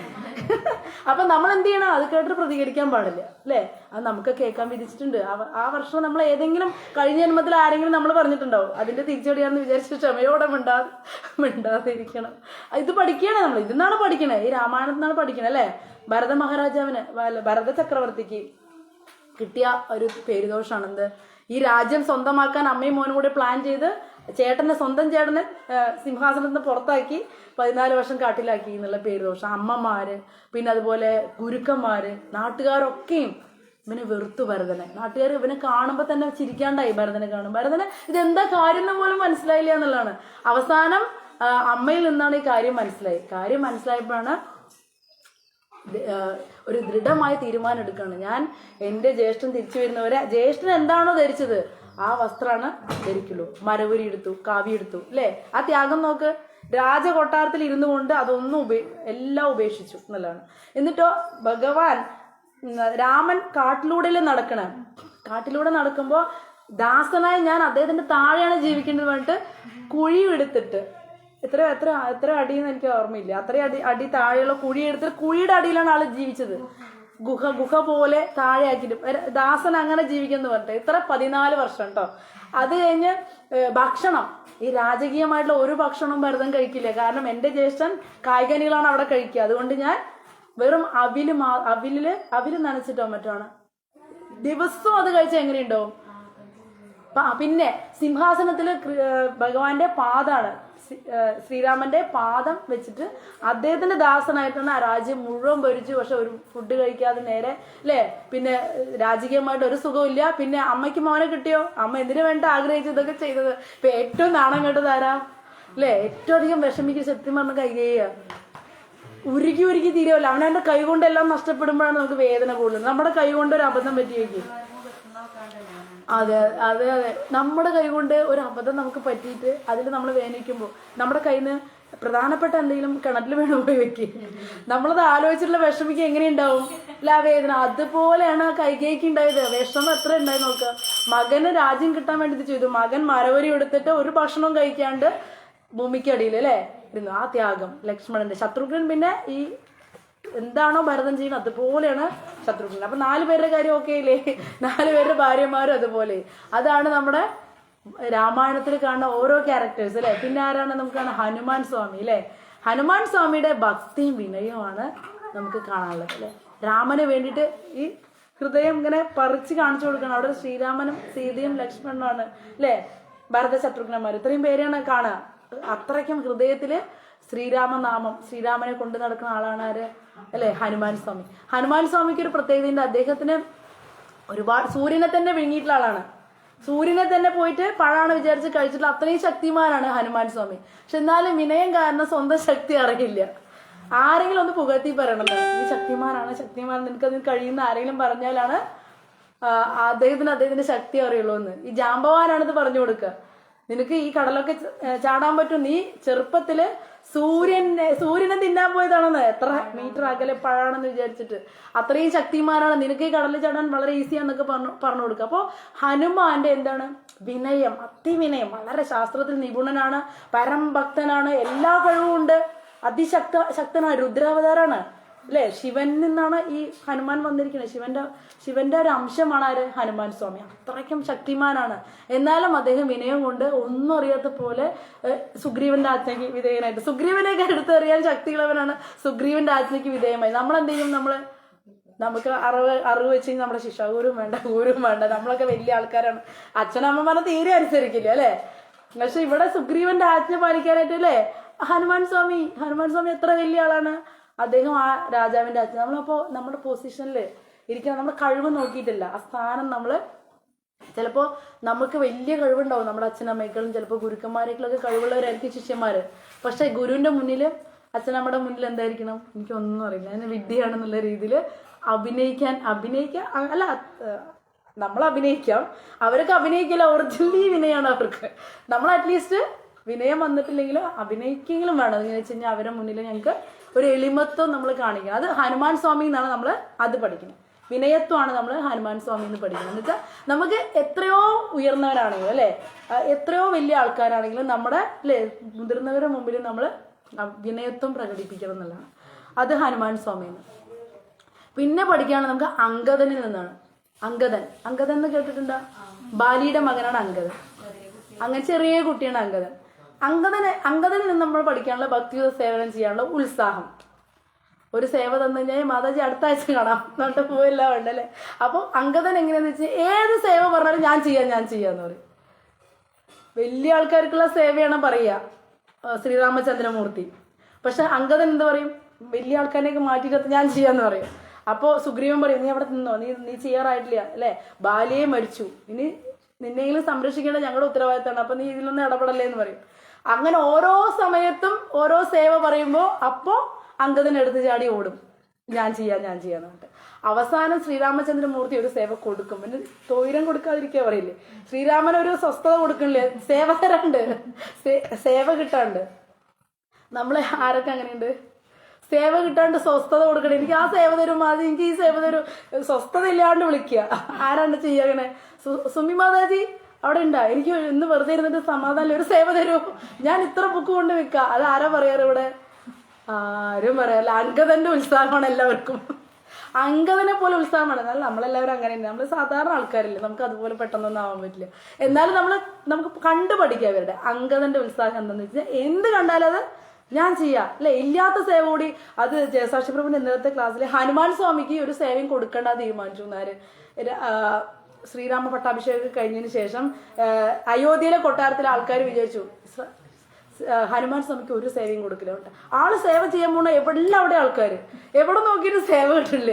അപ്പൊ എന്താ ശ്രീരാമസ്വാമി കോട്ടുവായിടുന്നത്, അവിടെ പോയിട്ട് എന്തോ സേവ ചെയ്തു എന്ന് പറയുന്നത്. കോട്ടുവായിടുന്ന സമയത്ത് അതിനെ ശരിയാക്കാനോ എന്തോ ശ്രീരാമൻ ഹനുമാൻ സ്വാമി പോയിന്ന്, അത് എന്താ പ്രഭു പറഞ്ഞത് ഞാൻ വ്യക്തമായി കേട്ടില്ല. അപ്പൊ അത് അങ്ങനെ ഒരു സേവ ഹനുമാൻ സ്വാമി ചെയ്തു. അപ്പൊ സേവ കണ്ടെത്തി, ഇല്ലാത്ത സേവ ഉണ്ടാക്കി ചെയ്യില്ലേ, അതുപോലും ഹനുമാൻ സ്വാമി ശ്രീരാമചന്ദ്രന് വേണ്ടി ചെയ്യുന്നുള്ളതാണ്. അംഗദന്റെ പറഞ്ഞു കഴിഞ്ഞാൽ അവസാനം ശ്രീരാമൻ ആ ഒരു സേവ കൊടുക്കും. എന്താ കൊടുക്കുക വെച്ച് കഴിഞ്ഞാൽ ഈ രാവണനോട് ദൂത് പോകാനായിട്ട്, അവസാനത്തെ ദൂത്.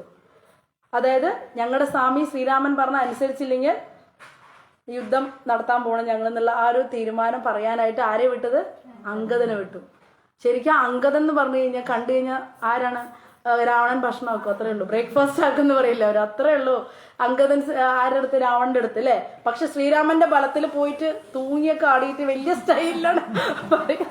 ശരിക്കും പിടിച്ചു കഴിഞ്ഞാൽ പിടിച്ച അടി കിട്ടും അല്ലേ, അടിയല്ല കിട്ടുക, മരണം സംഭവിക്കും. എന്നാലും ആ ഒരു ഉത്സാഹം കാരണം അവിടെ പോയിട്ട് ഇങ്ങനെ പറഞ്ഞു വരും. ശ്രീരാമന്റെ അനുഗ്രഹം കൊണ്ട് ഒന്നും പറ്റില്ല. മാത്രമല്ല രാവണന് പിന്നെ ഇതൊക്കെ നിസ്സാരമായിട്ടൊക്കെ ഒരു കീടം എന്നുള്ള പോലെ കണ്ടിട്ട് അതിനെ വെറുതെ വിടും. ആരെ? അംഗദനെ. ഒരു സാധാരണ ഒരു കീടം അല്ലെ, കുരങ്ങൻ. അത്രയ്ക്കും വലിയ ആളാണ് ആര്? രാവണന്റെ 10 തലയും ആ ഒരു ശക്തിയൊക്കെ വെച്ച് നോക്കുമ്പോൾ ഇവനോടൊന്ന് സംസാരിക്കാൻ പോലും കൊള്ളില്ല എന്നാണ് രാവണൻ വിചാരിക്കുക. അങ്ങനെ അംഗദന്റെ ക്യാരക്ടർ. ഇനി ആരാ ക്യാരക്ടേഴ്സ് ഉള്ളത് നമ്മുടെ രാമായണത്തില്? ലക്ഷ്മണൻ, സീത, അമ്മമാര് അല്ലെ, ദശരഥ ചക്രവർത്തി രാമ രാമ രാമ എന്ന് പറഞ്ഞിട്ടാണ് മരണം സംഭവിക്കുന്നത്. ആ ദശരഥ ചക്രവർത്തിക്ക് എന്താ സംഭവിച്ചു വെച്ച് കഴിഞ്ഞാൽ അദ്ദേഹത്തിന് മുൻപ് ഒരു ശാപം ഉണ്ടായിരുന്നു. അദ്ദേഹം കാട്ടിൽ വേട്ടയാടാൻ പോയപ്പോ വെള്ളത്തിലൊരു ഇളക്കം കേട്ടപ്പോൾ ആനയാണെന്ന് വിചാരിച്ചിട്ട് അമ്പ് ചെയ്തത്. പക്ഷെ ശ്രവണകുമാർ എന്ന് പറഞ്ഞിട്ടുള്ള ഒരു കുട്ടിയുടെ മേലെയാണ് അമ്പ് ചെയ്തത്. ആ കുട്ടിയുടെ അച്ഛനും അമ്മയും കണ്ണ് കാണാത്തവരായിരുന്നു അല്ലെ. അവർക്ക് ഒരു ഏക മകനാണ് ഈ ശ്രവണകുമാർ ഉണ്ടായിരുന്നത്. അപ്പോൾ ആ കുട്ടി വെള്ളം കൊണ്ടുപോയിട്ടൊക്കെ വേണം അവർക്ക് ജീവിക്കാൻ, ഭക്ഷണം വെച്ച് കൊടുത്തിട്ട് വേണം ഇവർക്ക് ജീവിക്കാൻ. ആ കുട്ടീനെയാണ് ദശരഥ മഹാരാജാവ് കൊന്നത്. അപ്പോൾ വേഗം ഓടി വന്നപ്പോൾ ആനയെ വീണോ നോക്കാൻ വേണ്ടി വന്നപ്പോൾ ഈ കുട്ടിയാണ് അല്ലേ ഈ രക്തത്തിൽ കുളിച്ച് കിടക്കണ കണ്ടത്. അപ്പോൾ ഇദ്ദേഹം ഇതൊക്കെ വലിച്ചൂരും, അമ്പൊക്കെ വലിച്ചൂരും. അപ്പോൾ ഈ കുട്ടി പറയും എനിക്ക് ഒരു അപേക്ഷയുള്ളൂ, മാപ്പൊക്കെ ഒരുപാട് പറയും. കരയാൻ തുടങ്ങും ദശരഥൻ അബദ്ധം പറ്റിയത് ആലോചിച്ചിട്ട്. അപ്പോൾ ഈ കുട്ടി പറയും എനിക്ക് ഒരു വിഷമവുമില്ല, പക്ഷെ എൻ്റെ അച്ഛനും അമ്മയും കണ്ണു കാണാത്തവരാണ്, അവർക്ക് വെള്ളം ദാഹിച്ചിട്ടായിരിക്കണേ, അവർക്ക് വെള്ളം കൊണ്ടുപോകാനാണ് ഞാൻ ഇവിടെ വന്നത്, അങ്ങ് വെള്ളം കൊണ്ടുകൊടുക്കുമോ ചോദിക്കും. അങ്ങനെ ദശരഥ മഹാരാജാവ് ഈ അന്ധനായ അച്ഛനും അമ്മയ്ക്കും വെള്ളം കൊണ്ടുകൊടുക്കാനായിട്ട് പോകുമ്പോൾ എന്താണ് അവര് മകനല്ലാന്ന് തിരിച്ചറിയുകയും ഇപ്പൊ ഈ കഥ മുഴുവൻ പറയും. ദശരഥ മഹാരാജാവ് അബദ്ധം പറ്റിയതൊക്കെ പറയുമ്പോൾ അദ്ദേഹം അവർ ശപിക്കും. അവർക്ക് ശപിക്കാതെ നിവൃത്തി, അത്രയും സങ്കടമായി അവർക്ക്. അപ്പോൾ അവരെന്താ ശപിക്കണത്? പുത്രവിയോഗത്താൽ അവരും ഈ മകൻ മരിച്ചില്ല ആ വിഷമത്തില് കരഞ്ഞ് മരിക്കാറായി. ആ മരിക്കണ സമയത്ത് ഇവര് പറയും നീയും പുത്രവിയോഗത്താൽ മരണപ്പെടുന്നു. ആ ശാപാണ് ഈ ശ്രീരാമന് അല്ലെ എല്ലാത്തിന്റെ പിന്നിലും ഒരു സ്റ്റോറി ഉണ്ട്. വെറുതെ സംഭവിക്കണല്ല. ദശരഥന് ഇങ്ങനെ ഈ അവസ്ഥ ഉണ്ടായത് ശരിക്കും കൈകേയി കാരണമല്ല അല്ലെ. അതുകൊണ്ടാണ് ശത്രുക്കളെ പോലും നമ്മൾ ദ്വേഷിക്കരുതെന്ന് പറയാൻ കാരണം. ഈ ശത്രു നമുക്ക് ഉണ്ടാവണം നമ്മൾ തന്നെ ഉണ്ടാക്കിയിട്ടുള്ളതാണ്. നമുക്കൊരു ശത്രു ഉണ്ടായത് ആരുണ്ടാക്കിയതാ? നമ്മൾ പൂർവ്വജന്മത്തിൽ ഉണ്ടാക്കി വെച്ചിട്ടുള്ള ശത്രു മിത്രവും ഒക്കെ. അപ്പൊ നമ്മൾ ഒരാളെ നല്ലത് ഒരാളെ ചീത്തയും പറയണതിൽ എന്തെങ്കിലും അർത്ഥമുണ്ടോ? ഇവിടെ ഈ കുട്ടീനെ കൊന്നതിന്റെ ആ ശാപം അവർക്ക് കിടക്കുന്നുണ്ട് അല്ലെ. അതുകൊണ്ട് കൈകേയിക്ക് ആ സമയത്ത് വരം വാങ്ങിക്കാൻ തോന്നിയതും അങ്ങനെ. ശ്രീരാമനാണ് ഏറ്റവും ഇഷ്ടം. പുത്രവിയോഗത്തിൽ രാമ രാമ രാമ എന്ന് ജപിച്ചിട്ട് രാമ മന്ത്രം ജപിച്ചുകൊണ്ട് മരണപ്പെടുകയും ചെയ്തു അല്ലേ. അതാണ് ഇവിടെ ഉണ്ടായത്. പിന്നെന്താണ് കഥ? പുത്രകാമേശ്വരി 1 മണി വരെ ഉണ്ട് അല്ലേ സമയം. ഹരേ കൃഷ്ണ. പതിത പാവന ജാനകി ജീവന സീതാമോഹന രാം. പതിത പാവന ജാനകി ജീവന സീതാമോഹന രാം. ഹരേ കൃഷ്ണ ഹരേ കൃഷ്ണ കൃഷ്ണ കൃഷ്ണ ഹരേ ഹരേ. ഹരേ രാമ ഹരേ രാമ രാമ രാമ ഹരേ ഹരേ. ഹരേ കൃഷ്ണ ഹരേ കൃഷ്ണ കൃഷ്ണ കൃഷ്ണ ഹരേ ഹരേ.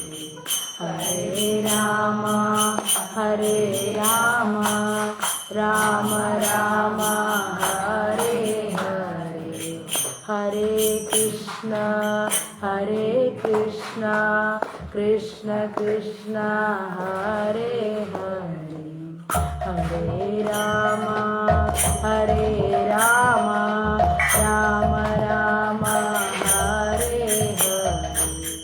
ഹരേ കൃഷ്ണ ഹരേ കൃഷ്ണ കൃഷ്ണ കൃഷ്ണ ഹരേ ഹരേ. ഹരേ രാമ ഹരേ രാമ രാമ രാമ ഹരേ ഹരേ.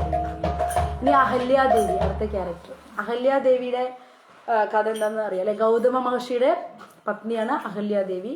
അപ്പോൾ അഹല്യാദേവി വളരെ സുന്ദരിയായിരുന്നു. അപ്പോൾ ആരാണ് ആഗ്രഹിച്ചത്? ഇന്ദ്രൻ ഈ ദേവിയുടെ അടുത്തേക്ക് വരണം എന്ന് വെച്ചിട്ട് ഇന്ദ്രൻ പുലർച്ച കോഴിയായിട്ട് ആദ്യം വരികയാണ്. അപ്പോൾ അന്നൊക്കെ കോഴി കൂകുമ്പോഴാണ് ഇവര് പുലർച്ചെ എന്ന് പറഞ്ഞിട്ട് കുളിക്കാൻ പോവുക. അപ്പോൾ പുലർച്ച ആവണതിന് മുൻപ് തന്നെ കോഴി രൂപത്തിൽ വന്നിട്ട് ഈ ഇന്ദ്രൻ കൂകാൻ തുടങ്ങും. അപ്പോൾ പുലർച്ചെയായെന്ന് വിചാരിച്ചിട്ട് അധികം ശ്രദ്ധിക്കാതെ വേഗം പുലർച്ചെയെന്ന് വിചാരിച്ചിട്ട് ഗൗതമ മഹർഷി ആശ്രമത്തിൽ നിന്ന് പുറത്ത് പോയി കുളിക്കാനായിട്ട് പോണ സമയത്ത് ഗൗതമ മഹർഷിയുടെ വേഷത്തില് ഇന്ദ്രൻ അഹല്യാദേവിനെ പ്രാപിക്കും, കൂടെ താമസിക്കും. ഇത് കണ്ട് തിരിച്ച് അവിടെ ചെന്നപ്പോൾ നേരം വെളുത്തില്ല എന്ന് മനസ്സിലായിട്ട് തിരിച്ച് ആര് വരും? ഗൗതമ മഹർഷി വരുമ്പോൾ അഹല്യാദേവിയുടെ അല്ലെ ആശ്രമത്തിൽ നിന്ന് ഇന്ദ്രൻ അല്ലെ ഇറങ്ങി വരുന്ന കാണും. തൻ്റെ അതേ രൂപത്തിൽ ഇറങ്ങി വരുന്ന കണ്ടപ്പോൾ ഒരു സംശയം നോക്കിയത്, ഇദ്ദേഹം ദിവ്യദൃഷ്ടിയിൽ നോക്കിയതും അത് ഇന്ദ്രനാണെന്ന് മനസ്സിലാവും. മുൻപേ ദിവ്യദൃഷ്ടി ഉപയോഗിച്ചിരുന്നെങ്കിൽ ഈ സംഭവം ഉണ്ടാവില്ലായിരുന്നു അല്ലെ. കോഴി കൂകിയപ്പോൾ തന്നെ അദ്ദേഹം ദിവ്യദൃഷ്ടി ഉപയോഗിച്ചാണെങ്കിൽ ഈ കോഴി ആരാണെന്ന് അറിയാം, ഇന്ദ്രനാണെന്ന് മനസ്സിലാവുമായിരുന്നു. പക്ഷെ അപ്പം അത്ര ശ്രദ്ധിച്ചില്ല. ഇങ്ങനെ കണ്ടപ്പോൾ ശ്രദ്ധിച്ചപ്പോൾ അത് ഇന്ദ്രനാണെന്ന് മനസ്സിലാക്കുകയും പക്ഷെ ദേവിയിലാണ് കുറ്റം ആരോപിച്ചു അല്ലെ.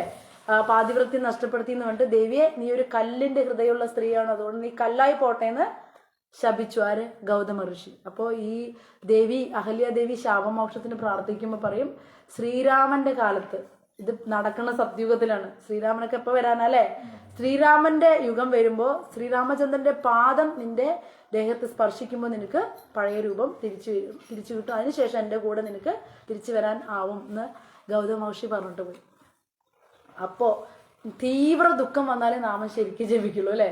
അഹല്യദേവിക്ക് കല്ലായി മാറിയപ്പോൾ നാമജപം അല്ലെ. ഇനി രാമനെ വരുത്തണ്ടേ, ശ്രീരാമൻ വരാണ്ട് ഒരു രക്ഷയില്ല. അപ്പോൾ ശ്രീരാമനെ അല്ലെ രാമ രാമ രാമ രാമ രാമ രാമ എന്ന് ജപിച്ചുകൊണ്ടേയിരുന്നു. ജപം ചെയ്ത് അങ്ങനെ തീവ്രമായിട്ടുള്ള ജപം. നമുക്കൊന്നത് അറിയില്ലേ എങ്ങനെ തീവ്രമായി ജപിക്കാന്ന്.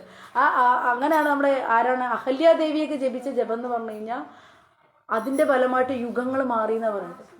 ശരിക്കും സത്യയുഗം കഴിഞ്ഞ് കഴിഞ്ഞാൽ അടുത്ത് ചതുർയുഗത്തിന്റെ ആവർത്തനാണ് നമ്മുടെ ഭൗതിക പ്രപഞ്ചം എന്ന് പറയുന്നത്. ഈ ചതുർയുഗം എന്ന് പറഞ്ഞാൽ എന്തൊക്കെയാണ്? സത്യയുഗം, പിന്നെ രണ്ടാമത്തെ വരുന്നത് ദ്വാപരയാണ്. ദ്വാ പറഞ്ഞ 2, ത്രേത പറഞ്ഞ 3, പിന്നെ കലിയുഗം 4-മത്തെ. അപ്പൊ എപ്പോഴും നമുക്ക് ചതുർയുഗങ്ങൾ ഏതാ വരിക? സത്യയുഗം കഴിഞ്ഞാൽ ദ്വാപരയുഗമാണ് വരിക. പക്ഷെ നമ്മുടെ 28-മത്തെ ചതുർയുഗത്തിലാണ് ഈ സംഭവങ്ങളൊക്കെ നടക്കുന്നത്. അപ്പോൾ ഈ ചതുർയുഗത്തിൽ വരുന്ന സമയത്ത് ദ്വാപര വരുന്നതിന് മുമ്പായിട്ട് ത്രേത വരികയാണ്. എന്താണ്? ഈ അഹല്യാദേവി കാരണമാണ് അത് വരുന്നത്. അഹല്യ ശ്രീരാമനെ വിളിച്ച് വരുത്തുകയാണ്. അപ്പൊ ശ്രീരാമന് നിവൃത്തിയില്ലാണ്ടായിരുന്നു വരാൻ. അഹല്യാദേവിയുടെ ജപം കാരണം, രാമമന്ത്രം അല്ലെ, രാമ രാമ രാമ എന്നുള്ള ജപം, സീരിയസ് ആയിട്ടുള്ള ആ ജപം കാരണം, തീവ്രമായിട്ടുള്ള ജപം കാരണം എല്ലാതും ഉരുകാൻ തുടങ്ങാണ്. ഈ അന്തരീക്ഷത്തിലൊക്കെ താപം ഉയർന്നു പൊങ്ങാന്ന് പറയില്ലേ, നമ്മുടെ ശക്തമായി ജപിച്ചു കഴിഞ്ഞ് കഴിഞ്ഞാൽ ആർക്കും ഇരിക്കാൻ പറ്റില്ല തപസ് കാരണം. എല്ലാവരുടെയും ഇല്ലേ, സൂര്യനും ചന്ദ്രന്റെ നക്ഷത്രങ്ങൾക്കും എല്ലാവർക്കും ഭയങ്കര ബുദ്ധിമുട്ട് തരും, അസഹ്യമായ ചൂട് അനുഭവപ്പെടും. അതുകൊണ്ട് എല്ലാവരും ഇവരുടെ സൊല്യൂഷൻ ഉണ്ടാവാൻ വേണ്ടി പരിശ്രമിക്കും. ദേവീദേവന്മാരൊക്കെ കാറ്റ് പോലും നിലച്ചു പോകും. അങ്ങനെയാണ് ഈ തീവ്രമായ ജപത്തിന്റെ പ്രാധാന്യം. നമ്മൾ കാരണം പിന്നെ അങ്ങനെയൊന്നും സംഭവിച്ചിട്ടില്ല ഇതുവരെ.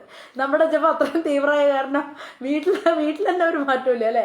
പിന്നെയുള്ള യുഗങ്ങൾ മാറുന്നു അല്ലെ, വീട് പോലും മാറ്റാൻ പറ്റില്ല. എന്താ വെച്ച് കഴിഞ്ഞാൽ നമ്മുടെ ജപത്തിന്റെ തീവ്രത അല്ലെ. ഹരേ കൃഷ്ണ പറയുമ്പോൾ കൃഷ്ണൻ ഉണ്ടാവില്ല, നമ്മളും ഉണ്ടാവില്ല അവിടെ. ബാക്കി എല്ലാ ചിന്തകളും ഉണ്ടാവും നമ്മുടെ ജപത്തിൽ. എങ്ങനെയാ വെച്ച് കഴിഞ്ഞാൽ ആരെയാണ് നമ്മൾ ജപിക്കുന്നത്? കൃഷ്ണന്റെ നാമം.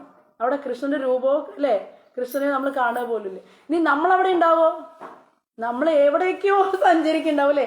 ഏത് അമേരിക്കയിലോ നമ്മുടെ വീട്ടിലോ അല്ലെങ്കിൽ ബന്ധുക്കളുടെ അടുത്തോ ഫ്രണ്ട്സിന്റെ അടുത്തൊക്കെ മനസ്സ് സഞ്ചരിച്ചിട്ടാണ് നമ്മൾ ഒരു മാല ജപിക്കുന്നത്. അപ്പൊ പിന്നെ ഉടൻ മാറ്റം ഉണ്ടാവും.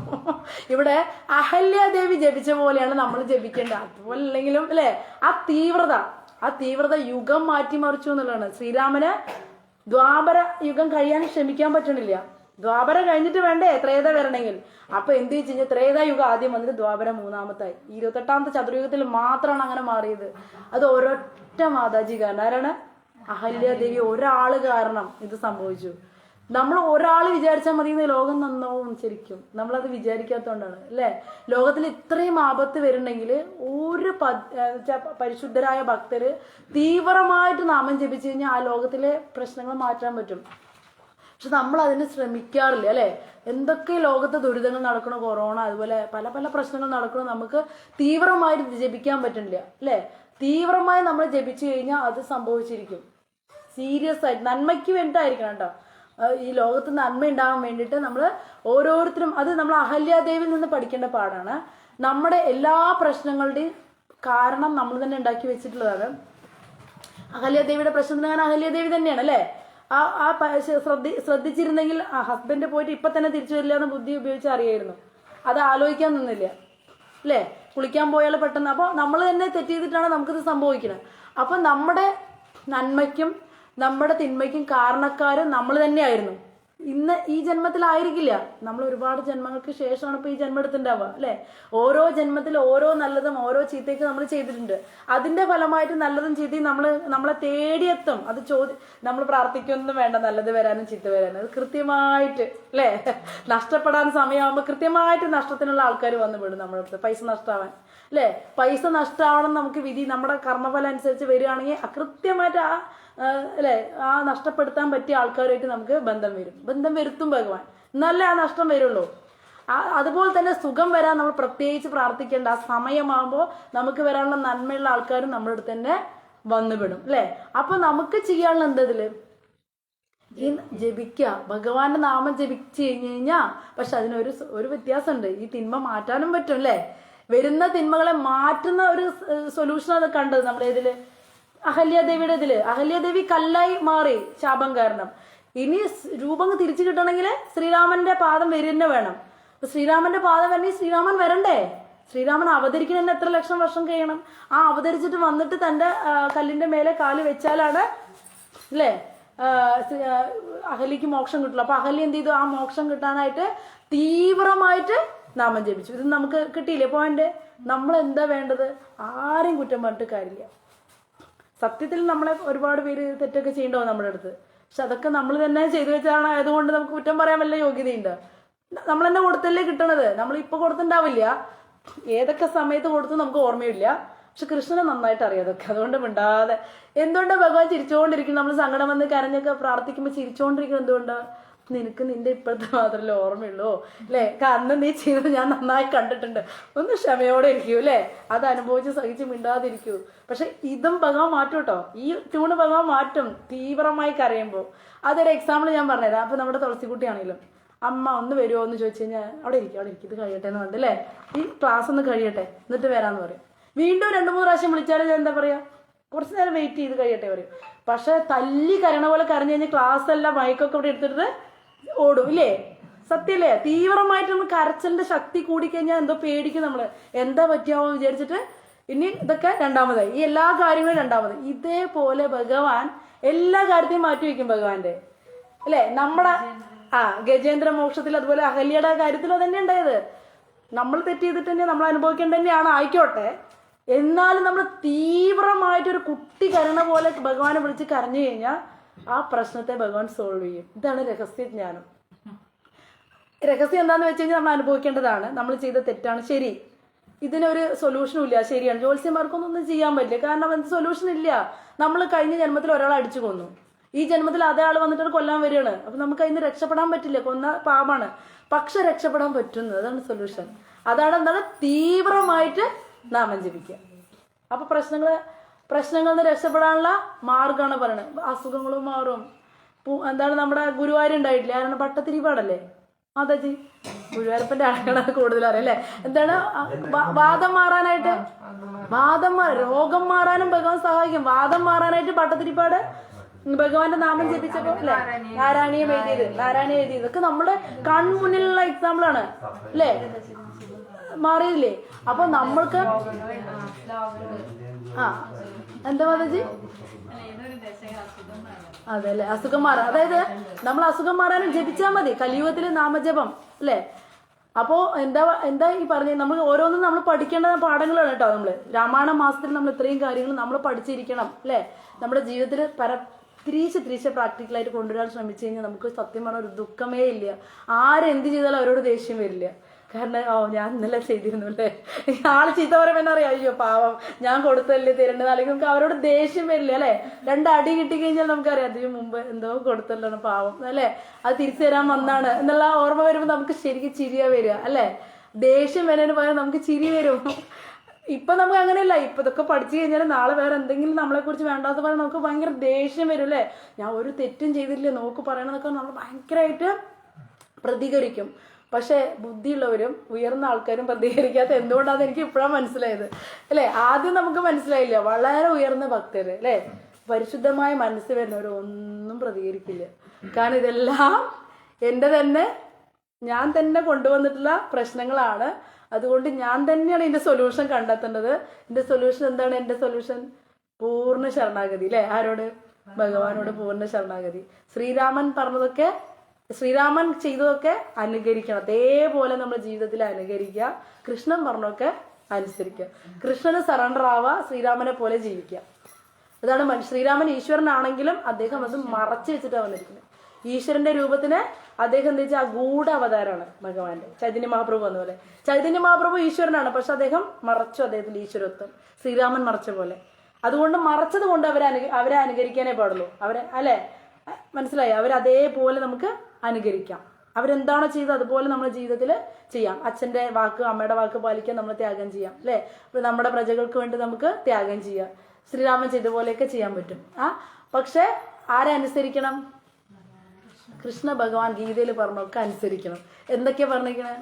മന്മനാഭവ മദ്ഭക്തോ മദ്യാജീമാം നമസ്കുരു. ശ്രീരാമൻ എവിടെയെങ്കിലും അത് പറഞ്ഞിട്ടുണ്ടോ? എന്നെ നമസ്കരിക്കുമെന്ന് ശ്രീരാമൻ പറഞ്ഞിട്ടുണ്ടോ? ശ്രീരാമൻ ജീവിച്ച് കാണിച്ചിട്ടേ ചെയ്തിരിക്കുന്നു അല്ലെ. ഒരു മനുഷ്യൻ അല്ലെ, രാജ്യത്തോട്, അച്ഛനമ്മോട്, സഹോദരങ്ങളോട്, ഭാര്യയോട് എല്ലാമുള്ള കടമകൾ എങ്ങനെയാ ചെയ്യുക അല്ലെ. ഋഷിമാർ വരുമ്പോൾ അദ്ദേഹം എങ്ങനെയാണ് അവരെ പൂജിക്കുക. പിതൃധർമ്മം എങ്ങനെ, അതായത് എന്താണ് അന്ത്യേഷ്ടി കർമ്മങ്ങൾ അല്ലെ. പിതാവിന് എങ്ങനെയാണ് അത് ചെയ്യുക എന്നുള്ളത്. ജഡായുവിന് സംസ്കരണം ചെയ്തത് അച്ഛന്റെ സുഹൃത്താണ് ജഡായു. അദ്ദേഹത്തിന് എങ്ങനെയാണ് ആ അന്ത്യേഷ്ടി കർമ്മങ്ങൾ ചെയ്യുക അല്ലെ, ബലികർമ്മങ്ങൾ ചെയ്യുക. ഇതൊക്കെ ശ്രീരാമൻ കാണിച്ചു തരുന്നുണ്ട്. ഇത് നമ്മൾ അതേപോലെ ഒരു ചോദ്യമില്ലാണ് നമുക്ക് ചെയ്യാം, ഒരു കുഴപ്പമില്ല അല്ലെ. കൃഷ്ണ ഭഗവാൻ ചെയ്യണ ഒരു കാര്യം നമ്മൾ അതേപോലെ നമ്മൾ ജീവിതത്തിൽ കാണിക്കാൻ പാടില്ല. കൃഷ്ണ ഭഗവാൻ പറഞ്ഞത് മുഴുവൻ അനുസരിക്കണം. പക്ഷെ ഈ ലോകത്തെ ആളുകൾ എന്ത് ചെയ്തെന്ന് വെച്ച് കഴിഞ്ഞാൽ ശ്രീരാമനെ പോലെ ജീവിക്കുകയില്ല. കൃഷ്ണനെ അനുകരിക്കാനായിട്ട് അല്ലേ കുറെ ഇപ്പം അതും എല്ലാം അനുകരിക്കില്ല. കൃഷ്ണന്റെ ഗോവർദ്ധനം ഉയർത്തിയതനുസരിക്കോ? അത് ചെയ്യില്ല അല്ലേ. 16,208 രൂപങ്ങൾ കൃഷ്ണൻ എടുത്തു, അത് ചെയ്യോ? അതില്ല. കുറെ പെമ്പിള്ളവരായിട്ട് ചാറ്റ് ചെയ്യാനൊക്കെ. അത് കാരണം എന്താ വെച്ച് കഴിഞ്ഞാൽ അതിൽ ഞാൻ കൃഷ്ണന്റെ പോലെയാണ് നിങ്ങൾ പറഞ്ഞിട്ട് കൃഷ്ണൻ ഗോവർദ്ധനം ചെറുവിരലോണ്ട് ഉയർത്തിയത് ചെയ്യില്ല അല്ലെ. അതുപോലെ എന്താണ് രൂപങ്ങൾ എടുക്കണത് അല്ലെ. മഹായോഗിയാണ് ഭഗവാൻ, യോഗേശ്വരൻ. അത്രയ്ക്കും രൂപങ്ങൾ എടുക്കാൻ പറ്റും. 3 കോടി രൂപങ്ങൾ എടുത്തത് ഗോപിയമ്മ. എന്നിട്ട് പറയണ കൃഷ്ണന് മര്യാദയില്ല, പരസ്ത്രീകളുടെ കൂടെ ജീവിക്കണം എന്നൊക്കെ പറഞ്ഞു. എത്ര ഒരു സ്ത്രീയുടെ കൂടെ ഭഗവാൻ ഒരു രൂപത്തിൽ ഇരുന്നിട്ടുള്ളൂ. ഭഗവാൻ 3 കോടി രൂപ എടുത്തിട്ട് 3 കോടി രൂപത്തിലാണ് 3 കോടി ഗോപസ്ത്രീകളുടെ കൂടെ ഇരിക്കുന്നത്. ഇനി ശരി, അങ്ങനെ ഇരുന്നാൽ തന്നെയും ഈശ്വരൻ പരമാത്മാവായിട്ട് എല്ലാവരുടെ ഹൃദയത്തിലുള്ള എല്ലാവരും ഭഗവാന്റെ സ്വന്തമാണ്. പ്രഭുയുടെ ആയാലും മാതാജിമാരുടെ ആയാലും പ്രഭുക്കന്മാരുടെ ആയാലും ഹൃദയത്തിൽ ആരുള്ളത്? പരമാത്മാവായിട്ട് കൃഷ്ണന്റെ സ്വന്തമാണ് അവരെ എല്ലാ ജീവാത്മാക്കള്. കൃഷ്ണന് രഹസ്യമായിട്ട് ഏത് ഫ്രണ്ടിന്റെ കൂടെ രഹസ്യമായിട്ട് കാട്ടിൽ അലയാം, ഒരു കുഴപ്പമില്ല. അധികാരമുണ്ട്, അദ്ദേഹത്തിന്റെയാണ് അല്ലേ. പക്ഷെ നമ്മുടെയാണോ ആരെങ്കിലും? നമ്മൾ ജീവാത്മാക്കളുടെ ആരാ സ്വന്തമുള്ളത്? ഈശ്വരന്റെയാണ് സർവ്വ ജീവസത്തുകൾ. അപ്പൊ ഈശ്വരനെ എങ്ങനെ കുറ്റം പറയാൻ പറ്റും? അപ്പൊ ഈ വസ്തുതകളൊന്നും അറിയാണ്ട് ശ്രീകൃഷ്ണ ഭഗവാൻ അങ്ങനെയാണ് എങ്ങനെയാണൊക്കെ കുറ്റം പറയുന്ന ആൾക്കാരോട് വ്യക്തമായി പറഞ്ഞു കൊടുക്കുക അദ്ദേഹം ആരാണ് എന്താണെന്നല്ല അല്ലെ. അപ്പൊ അദ്ദേഹം പറഞ്ഞ് നമ്മള് അനുസരിക്കുക. എന്തൊക്കെ അനുസരിക്കും നമ്മള്? മന്മനാഭവ മദ്ഭക്തോ, എന്റെ ഭക്തനാവൂ എന്ന് അദ്ദേഹം പറഞ്ഞു. അപ്പൊ നമ്മൾ എന്ത് ചെയ്യണം? കൃഷ്ണന്റെ ഭക്തരാണ്. മദ്യാജീമാ നമസ്കരൂ, എന്നെ നമസ്കരിക്കൂ. അപ്പൊ കൃഷ്ണനെ നമസ്കരിക്കണം അല്ലെ. ഭഗവാന് വേണ്ടി എനിക്ക് വേണ്ടി യജ്ഞങ്ങൾ ചെയ്യൂ. അപ്പൊ നമ്മള് എന്ത് തപസ് ചെയ്യണോ എനിക്ക് വേണ്ടി ചെയ്യൂ. അപ്പൊ നമ്മൾ എല്ലാ കാര്യങ്ങളും ഭഗവാന് വേണ്ടി ചെയ്യണം, സമർപ്പിച്ചുകൊണ്ട് ചെയ്യണം. കൃഷ്ണ എന്നുള്ള വിചാരത്തോടുകൂടി എല്ലാ കാര്യങ്ങളും ചെയ്യണം. പിന്നെന്ത് ഭഗവാൻ പറഞ്ഞിട്ടുണ്ട്? സർവധർമാൻ പരിത്യജ്യ മാമേകം ശരണം വ്രജ. എല്ലാ കൈതവ ധർമ്മങ്ങളെയും പരിത്യജിക്കാൻ. കൈതവ ധർമ്മം എന്ന് പറഞ്ഞു കഴിഞ്ഞാൽ എന്താ? ഭൗതിക ലാഭത്തിനായിട്ട് വേണ്ടിയിട്ട് നേട്ടത്തിനായിട്ട് വേണ്ടി ചെയ്യുന്ന കർമ്മങ്ങളെയാണ് കൈതവ ധർമ്മങ്ങൾ. ആ ധർമ്മങ്ങളെ വേണ്ടാന്ന് വെച്ചിട്ട് എന്ത് ചെയ്യണം? ഭഗവാന് ശരണം പ്രാപിക്കണം. ഭഗവാന്റെ ഭക്തിയുത സേവനം.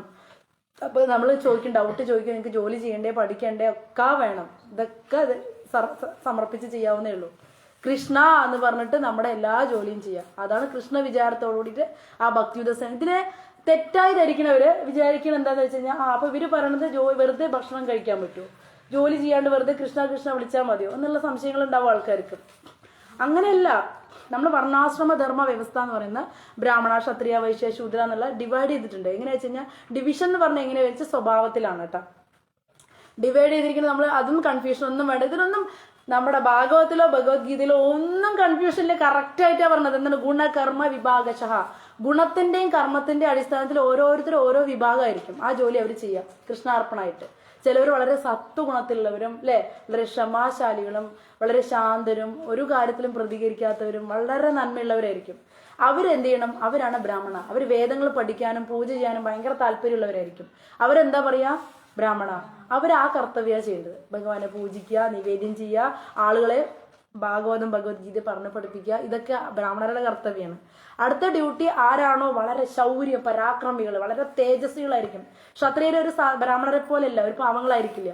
ഭയങ്കര തേജസ്സായിരിക്കും. അവരുടെ നെറ്റിയൊക്കെ കണ്ടു കഴിഞ്ഞാൽ, തോളൊക്കെ കണ്ടു കഴിഞ്ഞാൽ തന്നെ അവരുടെ ആ ഒരു പരാക്രമ വീര്യം കണ്ടു കഴിഞ്ഞാൽ ആരും അവരുടെ ബോഡിയൊക്കെ അങ്ങനെ വിരിഞ്ഞ മാറെന്നൊക്കെ പറയണില്ലേ. ആരുടെ നമ്മള് ശ്രീരാമന്റെ മാറിനെ കുറിച്ചൊക്കെ പറയല്ലേ, ഭുജങ്ങൾ എങ്ങനെയാണ്, അങ്ങനെയായിരിക്കും ക്ഷത്രിയര്. ഭയങ്കര അതിതേജസ്വികളായിരിക്കും. ആര് വിഷമം കണ്ടാലും അവർ അതിൽ ഇടപെട്ടത്.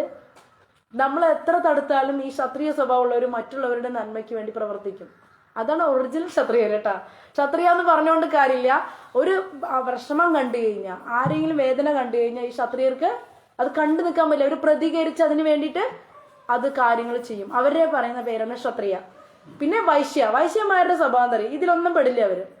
ബ്രാഹ്മണരുടെ കാര്യങ്ങൾക്കും താല്പര്യമില്ല, ആരുടെ കാര്യങ്ങൾ ഇടപെടാനും പോവില്ല. അവർക്ക് സമ്പത്ത് ഉണ്ടാക്കുക, അത് മാത്രമേ താല്പര്യം. അവര് നല്ല ഐശ്വര്യങ്ങൾ ഉണ്ടാവും ജീവിതത്തിൽ. കൃഷി, ഗോരക്ഷ, വാണിജ്യം, ബാങ്കിങ് ആക്ടിവിറ്റീസ്, ഇതിന് മൊത്തം താല്പര്യമുള്ള ആൾക്കാരുണ്ടാവും. അവരെ കമ്പൽസറി ആയിട്ട് ക്ഷത്രിയനാണെന്നും നമ്മൾ പറയാൻ പാടില്ല. അത് ജന്മനുള്ള ഗുണങ്ങളാണ്. അവരെന്ത് ചെയ്യണം? നമ്മുടെ പ്രവേശ് പ്രഭുവിനെ പോലെ അദ്ദേഹത്തിന്റെ പൈസ ഉണ്ടാക്കാത്ത ഒരു വിചാരമില്ലാണ്ട് അവര് ബിസിനസ് ഡെവലപ്പ് ചെയ്യുക അല്ലെ പ്രഭു. കാളിക്കുട്ടി ഹെയർ ഓയിൽ, അത് കഴിഞ്ഞാൽ അടുത്തത് ആൾക്ക് ബ്രാഹ്മണരാരോ ക്ഷത്രിയരാരോ ഒന്നും അറിയണ്ട, ആളുടെ ബിസിനസ് ഡെവലപ്പ് ചെയ്യണം. എന്നിട്ട് ആ പൈസ കൊണ്ട് കൃഷ്ണന് പരമാവധി സേവ ചെയ്യണം. ഇത് മാത്രമല്ല, അത് സൂപ്പറാണ്. അത് നല്ല ഗുണം. അതായത് അദ്ദേഹം മോശമൊന്നുമല്ല, ബ്രാഹ്മണനാവണം ക്ഷത്രിയനാവണമെന്നല്ല. സൂപ്പർ വൈശ്യർ എന്താന്ന് വെച്ചാൽ നല്ലോണം പൈസ ഉണ്ടാക്കും.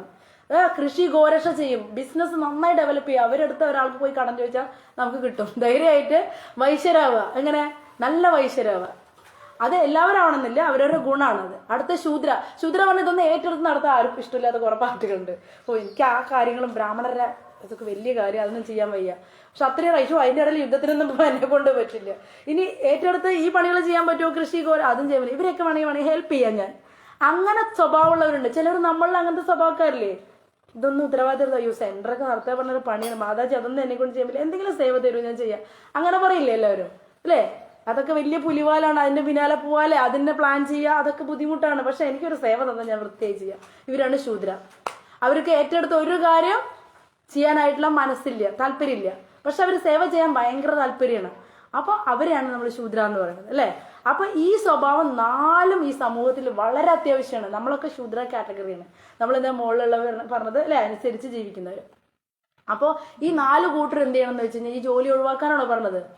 ഈ ജോലി കൃഷ്ണാർപ്പണത്തോടുകൂടി, കൃഷ്ണ എന്ന് വെച്ച് നാമജപത്തോടുകൂടി പുലർച്ചെ എണീറ്റ് നാമൊക്കെ ജപിച്ചിട്ട് പിന്നെ കുളിച്ച് വൃത്തിയായി അവരവന്റെ ജോലി വൃത്തിയായിട്ട് ചെയ്യാന്നുള്ളതാണ് ഇവിടെ ഉദ്ദേശിക്കുന്നത്. നാമം ജപിച്ചിട്ട് കൃഷ്ണനെ അർപ്പിച്ചിട്ട് അവനവന് എന്താണോ ഗുണം, അവനവന്റെ സ്വഭാവം എന്താണോ, ലക്ഷ്യം എന്താണോ, അതിനനുസരിച്ച് പ്രവർത്തിക്കുക, വൃത്തിയായിട്ട് പ്രവർത്തിക്കുക. അതാണ് ഏറ്റവും ബെസ്റ്റ് അല്ലെ? ഒന്നും ചെയ്യാതെ നിഷ്ക്രിയനായിട്ട് ഇരിക്കണമെങ്കിലും ബെറ്ററാണ് അവനവന്റെ ജോലി കൃഷ്ണാർപ്പണത്തോടെ നന്നായിട്ട് ചെയ്യുക. അപ്പോൾ എല്ലാവർക്കും ഭക്തിയുത സേവനം ചെയ്യാൻ പറ്റില്ലേ? ഇത് ഭക്തിയുത സേവനല്ലേ? ആണ്. നിങ്ങൾ ചെയ്യുന്ന എല്ലാ ജോലിയും ഭക്തിയുത സേവനാണ്. പ്രഭു കാളിക്കുട്ടി ഹെയർ ഓയിൽ ഉണ്ടാക്കുന്ന ഭക്തിയുത സേവനല്ലേ? പിന്നെന്തിനാ നമ്മൾ ജോലി ചെയ്യാൻ പേടിക്കണേ? ജോലി ചെയ്യാനോ പഠിക്കാനോ ഒന്നും ഇതിൽ പേടിക്കേണ്ട ആവശ്യമില്ല. ഏറ്റവും ടോപ്പ് ലെവലില് ഭക്തരെത്തണം എന്നാണ് പറയുക. ഭക്തന്മാർക്ക് അതിനുള്ള കഴിവുണ്ട്. അവരവരുടെ ഗുണം അനുസരിച്ച് എവിടെ വേണമെങ്കിൽ ഉയരാനുള്ള കഴിവുണ്ട്. അവരവരുടെ ജോലിയിൽ ഉയർന്ന് പ്രവർത്തിക്കാനുള്ള കഴിവുണ്ട്. കാരണം അവിടെ ഭഗവാൻ അവിടെ പ്രൊട്ടക്ട് ചെയ്യും എല്ലാ ആവശ്യത്തിലും അല്ലെ? ഭക്തന്മാരെ എല്ലാവരുടെയും വരണം എന്നാണ് നമ്മൾ ആഗ്രഹിക്കുന്നത്. കാരണം ഒരു മന്ത്രിസ്ഥാനത്താണെങ്കിലും ഒരു കളക്ടറായിട്ടാണെങ്കിലും അല്ലെങ്കിൽ എല്ലാ പൈസയുടെ കാര്യത്തിലും ഭക്തന്മാർ വന്നു കഴിഞ്ഞാൽ രക്ഷപ്പെട്ടു. ശരിക്കും പറഞ്ഞു കഴിഞ്ഞാൽ നമ്മൾ എല്ലാത്തിനും ഒഴിഞ്ഞു പോയി കഴിഞ്ഞ് കഴിഞ്ഞാൽ അവിടെയൊക്കെ വേറെ ആരെങ്കിലും വന്നിരിക്കും. ഭക്തന്മാര് എല്ലാ സ്ഥാനം പിടിച്ചെടുക്കണം വയ്ക്കുക. പരിശുദ്ധ ഭക്തന്മാര്, അവരുടെ ഹൃദയത്തിൽ ഭഗവാനോട് പരിശുദ്ധ ഭക്തിയുണ്ട്. പക്ഷെ അവര് ജില്ലാ കളക്ടർ ആണെങ്കിൽ എന്തായിരിക്കും ഗുണം? ആ ജില്ല മുഴുവൻ അല്ലെ ഭക്തന്മാരെ കൊണ്ട് അയാൾ മാറ്റും, ഭക്തരാക്കി മാറ്റും. എല്ലാ മുക്കിലും മൂലിലും ആ നന്മ ഉണ്ടാക്കാനായിട്ട് ഈ ഭക്തന് സാധിക്കും. അപ്പൊ ഭക്തൻ ആ ജോലി ഉപേക്ഷിക്കുകയാണോ വേണ്ടത്? അതന്നെ, ആ യോഗി ആദിത്യയൊക്കെ പോലെ സത്യം അവർക്ക് വേണം. എല്ലാവരും മിണ്ടാണ്ട് നാമം ജപിച്ചുകൊണ്ടിരിക്കുകയല്ല. അത് നാമം ജപിക്കാൻ പറ്റുന്നവർ അതേ ചെയ്യാൻ പറ്റുള്ളൂ. അവരൊരു ഗുണമാണ്. യോഗിക്ക് അത് പറ്റുള്ളൂ. എന്നപ്പോ നമ്മൾ രണ്ടുപേർക്കും ഇപ്പൊ അത് പറ്റുമോ? നമ്മളെ കൊണ്ട് നമ്മളൊരാൾ നേരിട്ട് വന്ന് പേടിച്ചു വിളിക്കുന്ന ആൾക്കാരാണ്. നമുക്ക് പറ്റില്ല. അങ്ങനെ ഒരു ശത്രു വന്നു കഴിഞ്ഞാൽ അവരെ നേരിടാനുള്ള ധൈര്യമുള്ളവരായിരിക്കണം ആ സ്ഥാനത്ത് ഇരിക്കേണ്ടവർ അല്ലേ? ആ ക്ഷത്രിയ എന്ന് പറഞ്ഞു കഴിഞ്ഞാൽ ആ യുദ്ധം ചെയ്യാനും അല്ലെ, തെറ്റ് കണ്ട തിരുത്താനും ഒരു ഭയം പാടില്ല. തെറ്റ് കണ്ട ഇടപെടാൻ ഒരു ഭയം പാടില്ല. അങ്ങനെയുള്ളവർക്ക് ക്ഷത്രിയരാവുണ്ട്. ഭയമുള്ളവർ അതിലിപ്പോ ചെന്ന് പെട്ട് കഴിഞ്ഞാൽ എന്ത് ചെയ്യും? അവര് എല്ലാ തെറ്റിനും കണ്ണടയ്ക്കും, പേടി കാരണം. കണ്ണടച്ചു കഴിഞ്ഞാൽ ഈ ലോകത്തിന് ശാന്തിയും സമാധാനം ഉണ്ടാവില്ല അല്ലെ? അപ്പോൾ ഇതിന്ന് ഒരു കൺഫ്യൂഷനും വേണ്ട. ഭക്തിയുത സേവനം എന്ന് പറയുമ്പോൾ നമ്മൾ ചെയ്യുന്ന എല്ലാ കാര്യങ്ങളും, ഒരു ഭക്തൻ ചെയ്യുന്ന എല്ലാതും എന്താണ്? ഭക്തിയുത സേവനാണ്. ഇത് എന്റെ ഞാനൊന്നും ചെയ്യുന്നത്, ഞാൻ മായയിൽ പെട്ടോ എന്നൊന്നും ചിന്തിക്കരുത്. എല്ലാവർക്കും ഒരു തെറ്റിദ്ധാരണയുണ്ട്. പലവരും എന്നോട് ചോദിക്കും, മാതാജി ഞാൻ മായയിലാണെന്ന്. എന്ത് മായല്? വീട്ടിലെ പണി ചെയ്യണൊക്കെ മായെന്നോ? ഒരു മായല്ല അതൊന്നും. നമ്മൾ ജോലി ചെയ്യണതോ വീട്ടിലെ കാര്യങ്ങൾ ചെയ്യണോ ഒന്നും മായല്ല. നാമം ജപിക്കുന്ന ആൾക്കാർ ആ ചെയ്യണമൊക്കെ എന്താണ്? ഭക്തിയുത സേവനാണ്. അവരത് വേണ്ട, ഈ നാട്ടിൽ ജീവിക്കേണ്ടതൊക്കെ. അപ്പോ സത്യം പറഞ്ഞു കഴിഞ്ഞാൽ കൂടുതൽ ഭക്തർ എല്ലാ പൊസിഷനിൽ എത്തണം എന്നാണ് എന്റെയൊക്കെ ആഗ്രഹം. പക്ഷെ എവിടെ ചെന്നാലും നമുക്ക് ആ തിലകെട്ടവരെ കാണാണ്. ഒരു കളക്ടർ എടുത്ത് പോകുമ്പോൾ അവിടെ ജില്ലാ കളക്ടർ നമ്മുടെ ഇസ്കോണിലെ ഭക്തനാണെന്ന് പറയുമ്പോൾ ധൈര്യമായിട്ട് കാര്യങ്ങൾ പറയാം അല്ലെ? അല്ലെങ്കിൽ ഓരോ സ്ഥലത്തും നമ്മൾ പോസ്റ്റ് ചെയ്തിരിക്കുന്ന ഇസ്കോൺ മീൻസ് ഇസ്കോൺ മാത്രമല്ല കേട്ടോ, എല്ലാവരും ഭക്തരാണ്. ഇനി അതും നമ്മൾ അങ്ങനെയും പറയാൻ പാടില്ല. ഒരുപാട് എവിടേക്കാ തെറ്റ് വരുന്നത്? കാരണം സത്യം പറഞ്ഞു കഴിഞ്ഞാൽ അതൊക്കെ തെറ്റാണ് അങ്ങനെയൊക്കെ പറയുന്നത്. വെച്ചാൽ കൃഷ്ണഭക്തർ ഏത് രീതിയിലാണെങ്കിലും കൃഷ്ണഭക്തരാണ് അല്ലെ? ഭഗവാന്റെ ഭക്തര് ഏതിലൂടെ പോയാലും അവര് ഭഗവാന്റെ ഭക്തരാണ്. അവർ നാമം ജപിക്കുന്നുണ്ടെങ്കിൽ, അവർ ഏതെങ്കിലും പൊസിഷനിലുണ്ടെങ്കിൽ അത് എല്ലാ പ്രജകൾക്കും അതിന്റെ കീഴിൽ വരുന്ന എല്ലാവർക്കും വലിയ ഭാഗ്യമാണ് അല്ലെ? ടീച്ചർമാരൊക്കെ ഭക്തരാണ്. എന്തായിരിക്കും? കുട്ടികളോട് എങ്ങനെ പെരുമാറണം എന്ന് അവർക്കറിയാം അല്ലെ? വളരെ സ്നേഹത്തോടെയും ദയോടെയും വേണ്ടവിടെ മാത്രമേ അവർ ചീത്ത പറയുള്ളൂ. ഇപ്പൊ ടീച്ചർമാര് വീട്ടിൽ വല്ല ദേഷ്യമുണ്ട് അത് തീർക്കാൻ കുട്ടികളെ അടിക്കും. മനസ്സിലായോ? അങ്ങനെയൊക്കെ ഉണ്ട്. കുട്ടികൾക്കാണ് അതറിയാം. ഒരു തെറ്റും ചെയ്യാതെ കുട്ടികളെ ശിക്ഷിക്കുന്ന ടീച്ചർമാരുണ്ട്. എന്തുകൊണ്ടാണ്? വീട്ടിലെ പ്രശ്നമാണ് അവര്. ഭക്തന്മാർ വീട്ടിൽ എന്ത് പ്രശ്നം ഉണ്ടെങ്കിലും അവർ കൺട്രോൾഡ് മൈൻഡ് ആയിരിക്കും. അവർ ജപിച്ച് അവരുടെ ജോലി സ്ഥലത്ത് അവരുടെ നോർമലായിരിക്കും. അപ്പൊ എങ്ങനെ വന്നാലും എല്ലാ ജോലിയിലും എല്ലാ മേഖലയിലും ആര് വേണം? ഭക്തന്മാർ വേണം. കുക്കിംഗ് മേഖലയിൽ ആരാ വേണ്ടത്? മെയിനായിട്ട് ഭക്തന്മാർ നല്ല ഫുഡ് കഴിക്കണമെങ്കിൽ നാമം ജപിച്ചിട്ടുള്ള ഫുഡ് അല്ലേ, ജപിച്ച് ഫുഡ് ഉണ്ടാക്കിയിട്ട് ആ ഫുഡ് ലോകത്തിൽ മുഴുവൻ കിട്ടിക്കഴിഞ്ഞാൽ ഹോട്ടലുകൾ ആരുടെ ആയിരിക്കണം? ഭക്തരുടെ ആയിരിക്കണം അല്ലേ. അപ്പോൾ ഹോട്ടലിൽ അറിഞ്ഞോ അറിയാതെ ഹോട്ടലിൽ പോയി ഭക്ഷണം കഴിച്ചു ഒരു പ്രസാദം കഴിക്കും. നല്ല ഫുഡ് ജപിച്ചൊരു വ്യക്തിയുടെ ഫുഡ് കഴിക്കുമ്പോൾ ആള് അറിയാതെ അജ്ഞാത സുഹൃത്തി അദ്ദേഹത്തിന് ഉണ്ടാവും. അപ്പോൾ അല്ലെ ആൾക്ക് പരിശുദ്ധി കിട്ടും, അറിയാതെ പ്രസാദം കിട്ടി പരിശുദ്ധരാകും. അപ്പൊ നമ്മൾ ഒരു കടമയിൽ നിന്നും മാറേണ്ട ആവശ്യമില്ല. പക്ഷെ ചെയ്യുന്നതൊക്കെ എന്താണ്? ഭക്തിയുത സേവനമാണ്. അപ്പൊ ഭഗവാൻ എന്താ പറഞ്ഞ സർവ്വധർമാൻ പരിത്യജ എന്ന് പറയുമ്പോൾ നമ്മൾ തെറ്റിദ്ധരിക്കരുത്. നമ്മൾ ഒരു ജോലിയും ചെയ്യാണ്ട് ഭഗവാൻ സറണ്ടർ ചെയ്യാന്നല്ല ഉദ്ദേശിച്ചത്. മാമേകം ശരണം, ഈശ്വരൻ, എൻ്റെ ഈശ്വരൻ കൃഷ്ണനാണ്, ഞാൻ ചെയ്യുന്നെല്ലാം അദ്ദേഹത്തിന്റെ ഇച്ഛയ്ക്കനുസരിച്ചാണ്, എൻ്റെ എല്ലാ പ്രവൃത്തിയിലും ഭഗവാൻ എന്നെ സഹായിക്കണേ, എന്നെ നേർവഴിക്ക് കൊണ്ടുപോകണേ എന്നുള്ള പ്രാർത്ഥനയോടെ നമസ്കരിച്ച് ചെയ്യുമ്പോഴാണ് നമ്മൾ ഭക്തിയുത സേവനമായിട്ട് മാറണം. അപ്പോൾ അതിൽ കൺഫ്യൂഷൻ ഇല്ലല്ലോ. അപ്പോൾ ഭഗവാൻ അങ്ങനെ പറഞ്ഞിട്ടുണ്ട്. അപ്പോൾ അങ്ങനെ ഈ രാമായണ മാസം തൊട്ടിട്ട് നമുക്ക് ഈ ക്യാരക്ടേഴ്സിനൊക്കെ മനസ്സിൽ വെക്കുക അല്ലേ. സീതാദേവി, ഊർമിളാദേവി, അതുപോലെ ശ്രീരാമചന്ദ്രൻ, ഭരത ചക്രവർത്തി, ലക്ഷ്മണൻ അല്ലേ, ഊണുറക്കില്ലാണ്ട് സേവൻ, ഹനുമാൻ സ്വാമി. അതുപോലെ ഏറ്റവും പ്രധാനപ്പെട്ട ഒരു ക്യാരക്ടർ നമ്മൾ പറഞ്ഞത് ആരാണ്? അഹല്യാദേവി. അഹല്യാദേവിയാണ് നമുക്ക് ഏറ്റവും പഠിക്കാനുള്ളത്. എല്ലാ പ്രശ്നത്തിനും പരിഹാരത്തിനാണ് നമ്മൾ ഭക്തിയിൽ വരുന്നത് അല്ലേ. പരിഹാരമാണ് കാണിച്ചത്. എന്താണ്? ജപിച്ചിട്ട് അല്ലേ. എത്ര സീരിയസ് ആയി നമ്മൾ ജപിക്കണോ അത്ര അധികം ഭഗവാൻ നമ്മുടെ കൂടെ വരും. അത് സംഭവിക്കണില്ലെങ്കിൽ നമ്മുടെ ജപത്തിൽ എവിടെയോ പ്രശ്നമുണ്ട്. ഇപ്പൊ നമ്മൾ ഉറങ്ങിയിട്ടൊക്കെ രാവിലെ എനിക്ക് ജപിക്കാറുണ്ട്. അപ്പൊ പിന്നെ നമുക്ക് അതുപോലെ തന്നെ ഭഗവാൻ ഇങ്ങനെ തൂങ്ങിയിരിക്കും അല്ലെ. നമ്മള് തൂങ്ങി ജപിക്കും ഭഗവാനാവും, കൊട്ടുവായിട്ട് ഭഗവാനും. പക്ഷെ നമ്മൾ തീവ്രമായിട്ട് ജപിക്കും ഭഗവാൻ അലേട്ടാവും അല്ലെ. നമ്മൾ കരഞ്ഞ് തളർന്ന് ജപിക്കുമ്പോ ഭഗവാൻ അതുപോലെ സഹിക്കാൻ പറ്റാണ്ടാവും, നമ്മുടെ അടുത്ത് ഓടി വരും അല്ലെ. അമ്മ കുട്ടിയുടെ അടുത്ത് ഓടി വരുന്ന പോലെ. അത് ആർക്കൊക്കെ വരണം? അമ്മ കുട്ടിയുടെ അടുത്തേക്ക് വരണം എന്നുള്ള പോലെ ജപിക്കണമെങ്കിൽ അതുപോലെ ജപിക്കുക. ഇവിടെ ഈ ലോകത്ത് ഒരു സൊല്യൂഷനും വേറെ ഇല്ല അല്ലെ. സഹസ്രനാമ തത്തുല്യൻ രാമനാമം അല്ലെ. വിഷ്ണു സഹസ്രനാമങ്ങൾക്ക് തുല്യാണ് ഒരു രാമ എന്ന് നമ്മൾ വിളിച്ചാൽ. രാമ എന്നൊന്ന് വിളിച്ചാൽ എത്ര? 1000 അല്ലേ. സഹസ്രമനത്തിൽ 1000 തവണ വിഷ്ണുവിന്റെ നാമം ചൊല്ലണതിന് തുല്യാണ് ഒരു രാമ. 3 രാമ എന്ന് വിളിക്കുന്ന തുല്യാണ് ഒരു കൃഷ്ണ. അപ്പൊ ഈ കൃഷ്ണനിൽ ഇവരെല്ലാവരും ഉണ്ട്. സഹസ്രനാമം ഉണ്ട്, രാമനാമം ഒക്കെ കൃഷ്ണനിൽ അടങ്ങിയിട്ടുണ്ട്. എല്ലാ ദേവീദേവന്മാരും കൃഷ്ണനിലുണ്ട്. അത് വിശ്വരൂപത്തിൽ കാണിച്ചു തന്നില്ലേ? അർജുനന് കാണിച്ചു കൊടുക്കണ്ടേ?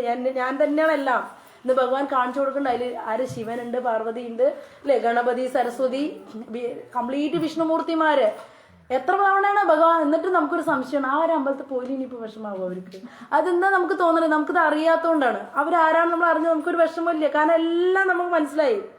കംപ്ലീറ്റ് ഭഗവാന്റെ അംശങ്ങളാണ് അല്ലേ നിൽക്കുന്നത്. കംപ്ലീറ്റ് ഈശ്വരനെ നമ്മൾ കാണുന്നത്. എവിടെ ചെന്നാലും ഈശ്വരന്റെ അംശമായിട്ട് നമുക്ക് കാണാനായിട്ട് പറ്റും. വിശ്വരൂപ ദർശനത്തിൽ നമുക്ക് കാണാൻ പറ്റും.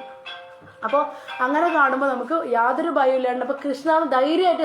അപ്പൊ എന്നോട് പലരും ചോദിക്കണ്ട, ഹരേ കൃഷ്ണ നാമം ജപിക്കും, മാതാജി ഈ നാമം കൂടെ ജപിക്കണം. ഞാൻ ഒരു മാലയിൽ ശിവന്റെ നാമം ജപിക്കും, ഒരു മാലയിൽ ഹരിനാമം ജപിക്കും, അങ്ങനെ പറയാറുണ്ട്.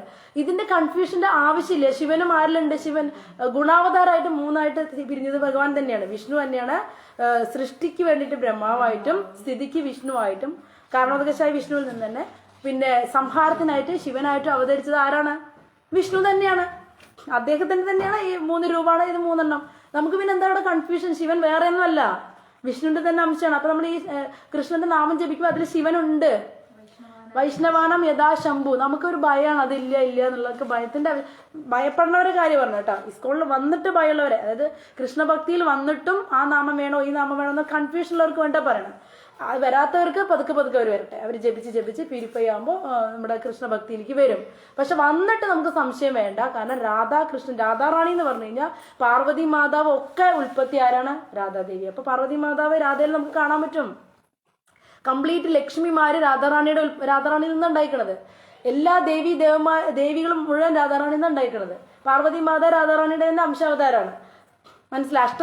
അഷ്ടലക്ഷ്മിനെ പ്രത്യേകിച്ച് പ്രാർത്ഥിക്കണ്ടല്ലോ. അഷ്ടലക്ഷ്മി രാധാറാണി തന്നെയാണ്. അഷ്ടലക്ഷ്മി ഉള്ളത് രുക്മിണി രാധാറാണി തന്നെയാണ്. രുക്മിണിയുടെ വിവിധ ഭാവങ്ങൾ, കൃഷ്ണൻ വിവിധ ഭാവങ്ങൾ സ്വീകരിക്കുമ്പോൾ രാധ വിവിധ ഭാവത്തിൽ അവതരിക്കുന്നതാണ് ഈ ദേവിമാരായിട്ട്. അതുപോലെയാണ് കൃഷ്ണനിൽ നിന്നാണ് നാരായണന്മാർ മുഴുവൻ. അപ്പൊ നാരായണൻ കൃഷ്ണ എന്ന് വിളിക്കുമ്പോൾ നാരായണനില്ലേ? എന്തെങ്കിലും കൺഫ്യൂഷൻ ഉണ്ടോ? ബ്രഹ്മവിമോഹന ലീലയിൽ പറയണില്ലേ? ബ്രഹ്മാവ് കുട്ടികളെ തട്ടിക്കൊണ്ടുപോയിട്ട് ബ്രഹ്മാവ് ഒരു നിമിഷം ഞാൻ തിരിച്ചു വന്ന് നോക്കുമ്പോൾ ഇവിടെ അതേ കുട്ടികളും. അപ്പൊ ബ്രഹ്മാവിന് കൺഫ്യൂഷൻ, ഞാൻ തട്ടിക്കൊണ്ടുപോയി അവിടെ ഉണ്ടല്ലോ. ഞാൻ തട്ടിക്കൊണ്ടുപോയ പശുക്കളും ഗോപാലന്മാർ അവിടെ ഇരിക്കുന്നുണ്ട്. അപ്പൊ ഈ പശുക്കളും ഈ ഗോപന്മാരാരാ? ആകെ കൺഫ്യൂഷനായി ബ്രഹ്മാവ് കുറെ നോക്കും, ടെൻഷനാവും. ബ്രഹ്മാവുണ്ട് ആകെ പരിഭ്രമത്തിലാവുമ്പോ കൃഷ്ണന് മനസ്സലി കൃഷ്ണനെ കാണിച്ചു കൊടുക്കും.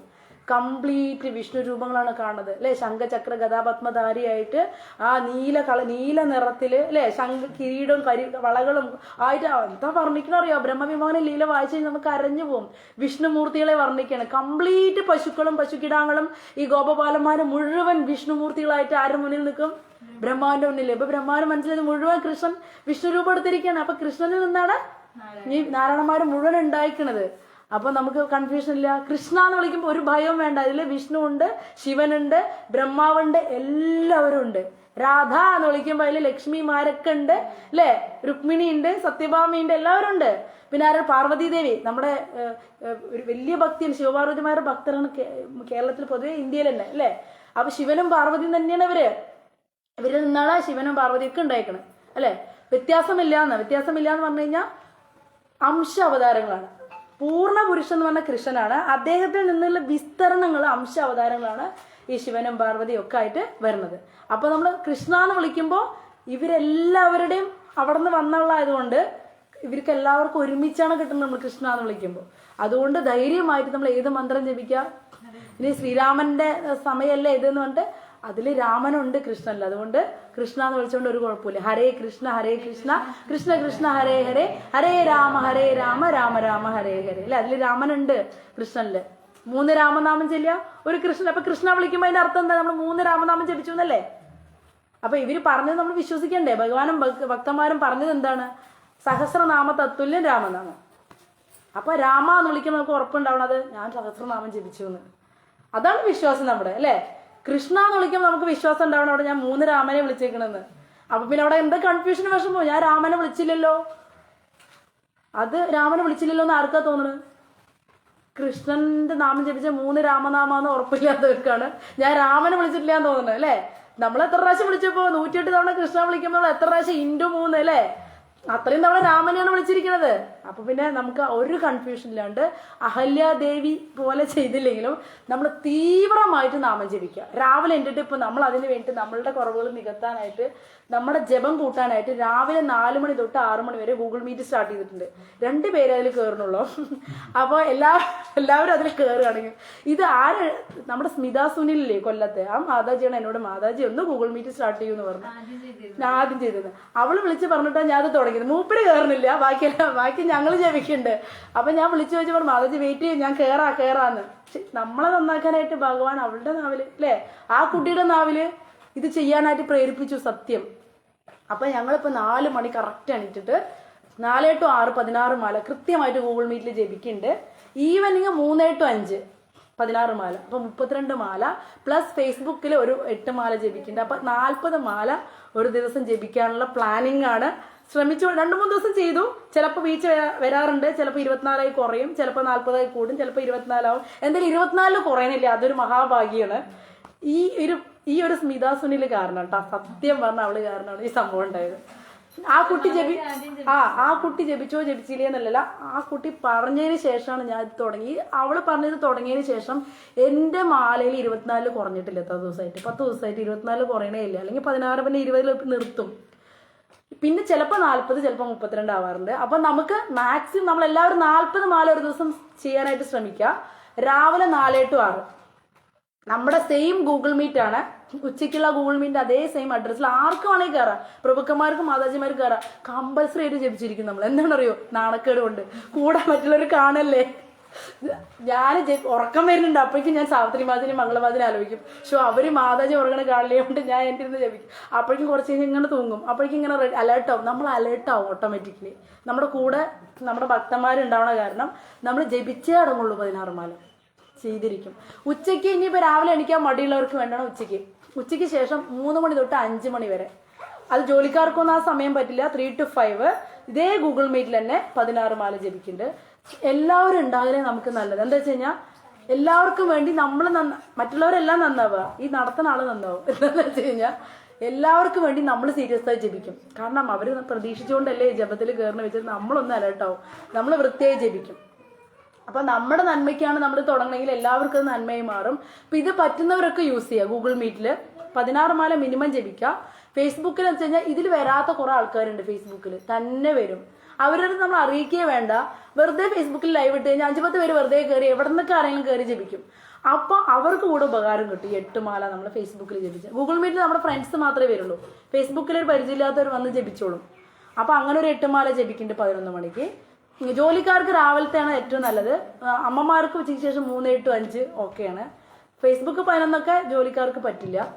അപ്പോൾ ഇത് ഉച്ചയ്ക്ക് 11 മണിക്ക്, രാവിലെ ഒരു 12 മണിക്ക് മുൻപുള്ള, ഉച്ചയ്ക്ക് മുൻപുള്ള 11 മണിക്ക്, ആ 11 to 12 1 മണിക്കൂർ 8 മാല. ഇതെന്താണെന്നറിയോ, ഭയങ്കര ക്ഷീണം, വായൊക്കെ കടയും ജപിക്കുമ്പോൾ. പക്ഷെ ഒരു ഇരിക്കുക കാരണമുണ്ടല്ലോ, കടച്ചിലൊക്കെ മറന്ന് നമ്മൾ ജപിക്കും. നമ്മൾ ഒറ്റയ്ക്കാണെങ്കിൽ ഉണ്ടല്ലോ 4 മാല കഴിയുമ്പോഴേക്കേ വായ കടഞ്ഞു, കൈ കടഞ്ഞു, മതി കുറച്ച് കഴിഞ്ഞിട്ട് ജപിക്കാൻ ചോദിച്ചത് അവിടെ വയ്ക്കും. ഞാൻ എൻ്റെ അനുഭവം പറഞ്ഞു, എല്ലാവർക്കും ഉണ്ടാവാൻ സാധ്യതയുള്ള അനുഭവങ്ങളാണ്. നമ്മുടെ വിചാരം 4 മാലയൊക്കെ കഴിയുമ്പോഴേക്കും ആകെ 400 പ്രാവശ്യം ചെല്ലിയിട്ടുള്ളൂ, കുറേ ജപിച്ചു എന്നങ്ങോട്ട് തോന്നിയിട്ട് ആ മാല അവിടെ വെക്കും. പക്ഷെ ഇത് ആൾക്കാർ ഇവിടെ ഗൂഗിൾ മീറ്റിലും ഫേസ്ബുക്കിലും ഇരിക്കുമ്പോഴുള്ള കുഴപ്പം എന്താ വെച്ച് കഴിഞ്ഞാൽ നമുക്ക് വെയ്യാണ്ട് വരുന്നുണ്ടാവും. പക്ഷെ കമ്പൽസറി ആയി മാറും. നമുക്ക് ക്ഷീണം വരുന്നുണ്ട്. കുറേ ജപിച്ച് ശീലമുള്ളവരൊന്നും അല്ലല്ലോ നല്ലോണം. അതുകൊണ്ട് നമുക്ക് ജപിക്കുമ്പോൾ വായ കടയും ക്ഷീണം വരികയൊക്കെ ചെയ്യും. പക്ഷെ നമ്മൾ ഇവരെല്ലാവരും ഉള്ള കാരണം അതിനെ നമ്മൾ സഹിക്കും അല്ലേ. പബ്ലിക്കലി നമ്മൾ ചെയ്യുമ്പോൾ നമ്മുടെ വിഷമങ്ങൾ നമ്മൾ സഹിച്ചിട്ട് നമ്മൾ വൃത്തിയായിട്ട് 16 മാല ജപിക്കും. അതാണ് നമ്മൾ ഈ ഇങ്ങനെയുള്ള ഗൂഗിൾ മീറ്റ് കയറിയുള്ള ഗുണം. അത് ഞാൻ എൻ്റെ അനുഭവത്തിനാണ് പറയണത്. വീട്ടിലിരിക്കുമ്പോൾ ഞാൻ 4 മാല കഴിഞ്ഞ് കുറച്ച് റെസ്റ്റ് എടുത്ത് വേറെ പണിയൊക്കെ ചെയ്യും. അത് കഴിഞ്ഞ് കുറച്ച് കഴിഞ്ഞ് വീണ്ടും 4 മാല ജപിക്കും. അങ്ങനെ ചെയ്യാം. ഗൂഗിൾ മീറ്റ് വന്നപ്പോൾ കണ്ടിന്യൂസ് 16 മാല കഴിഞ്ഞിരിക്കും രാവിലെ 6 മണിക്കുള്ളിൽ. പിന്നെ നമ്മൾ എന്ത് ചെയ്താലും അത് ശരിയായി മാറും. കൃത്യമായി 16 മാല ജപിക്കണ ഒരു വ്യക്തി എന്തൊക്കെ അപകടത്തിൽ ചെന്ന് പെട്ടാലും അത് ശരിയായി മാറും, നന്നായിട്ട് മാറും. ഭഗവാൻ അതിനെ റെഡിയാക്കും. തെറ്റായ കാര്യത്തിൽ ചെന്നാൽ അതിനെ ശരിയാക്കി മാറ്റും ഭഗവാൻ. അത് പ്രഭുപാദ പറഞ്ഞിട്ട് 16 മാല രാവിലെ ജപിച്ചിട്ട് നമ്മൾ എവിടെ ചെന്ന് പെട്ടാൽ അതിനെ ഭക്തിയുത സേവനാക്കി മാറ്റാൻ ആ ജപത്തിന് കഴിവുണ്ടെന്ന്. നമ്മൾ അറിവില്ലാത്ത മണ്ടത്തരത്തിൽ ചെന്നപ്പെട്ടാലും അതിനെ ഭക്തിയാക്കിയിട്ട് ഭഗവാൻ മാറ്റും നമുക്ക് വേണ്ടിയിട്ട്. അതാണ് ഈ 16 മാല രാവിലെ ജപിച്ചിട്ട് എന്ത് ചെയ്താലും ഗുണം. എന്തെങ്കിലും ചെയ്യണം എന്നല്ല ഈ പറഞ്ഞതിന് അർത്ഥം. നമ്മൾ അറിയാണ്ടൊക്കെ ചെന്ന് എന്തിനെങ്കിലും പെട്ടാൽ കൂടിയും അത് ശരിയായി മാറും. അപ്പൊ ഏത് മാല ജപിക്കും, ഏത് നാമം ജപിക്കും? ഹരേ കൃഷ്ണ. അപ്പൊ നാളെ മുതൽ എല്ലാവരും കയറി എന്നെ സഹായിക്കണം. സത്യമല്ല, എന്നെ സഹായിക്കാനാണ് ഞാൻ നിങ്ങളോട് അഭ്യർത്ഥിക്കുന്നത്. കാരണം നിങ്ങൾ വരുമ്പോൾ ഞാനും കൂടെയാണ് നന്നാവുക ഒറ്റയ്ക്ക് അല്ലേ. ആ സ്മിത സുനിൽ പറഞ്ഞ ഒറ്റ വ്യക്തിക്കാണ്. കാരണം ആ പുണ്യ ആ കുട്ടിക്ക് എന്തായാലും കിട്ടും. അവളുടെ ഒരു വാക്കിന്മേൽ ആ കുട്ടിക്ക് ജപിക്കാൻ പറ്റുന്നില്ല. ആള് പറയും, മാതാജി ഞാൻ 8 മാല പോലെ എനിക്ക് ജപിക്കാൻ പറ്റുന്നില്ല. പക്ഷെ ആ കുട്ടിയുടെ പറഞ്ഞ കാരണം നമ്മൾ എന്ത് ചെയ്തു, നമ്മൾ അവൾക്ക് വേണ്ടി എന്നുള്ള ഭാവന തുടങ്ങിയെങ്കിലും നമ്മളായിട്ട് ചെയ്യാൻ തുടങ്ങി. അപ്പൊ ആ ഒരാള് കാരണം ആ ഫലം കൂടെ അവർക്ക് അറിയാതെ, അജ്ഞാത സുഹൃതി എന്ന് പറഞ്ഞതൊക്കെയാണ്. ഒരു നന്മ അറിയാണ്ട് ചെയ്തിട്ട് നമ്മൾ നന്നായി കഴിഞ്ഞു കഴിഞ്ഞാൽ ആ നന്മയ്ക്ക് കാരണക്കാരായാലും കൂടി നന്നാവും അല്ലെ. അതുകൊണ്ട് നമ്മൾ ഈ ജപത്തിനും കാര്യങ്ങൾക്ക് നമ്മളൊരു കാരണക്കാരാവാൻ ശ്രമിക്കുക. പലരോടും പലതും പറഞ്ഞ് ചെയ്യിപ്പിക്കുക. ചിലപ്പോൾ നമ്മൾ ചെയ്യണ്ടാവില്ല, അവര് നന്നായി ചെയ്യും. അത് കാരണം എന്ത് സംഭവിക്കും, ആ പുണ്യത്തിന്റെ പകുതി നമുക്ക് കയറി വരും. ആ പുണ്യ അജ്ഞാത സുഹൃതി എന്ന് പറഞ്ഞതാണ്.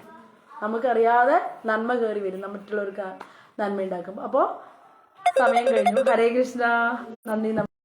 ഹരേ കൃഷ്ണ. എല്ലാവർക്കും നന്ദി, നമസ്കാരം. അപ്പോൾ എല്ലാവരും രാമായണ മാസം നന്നായിട്ട് ആചരിക്കുക. ഹരേ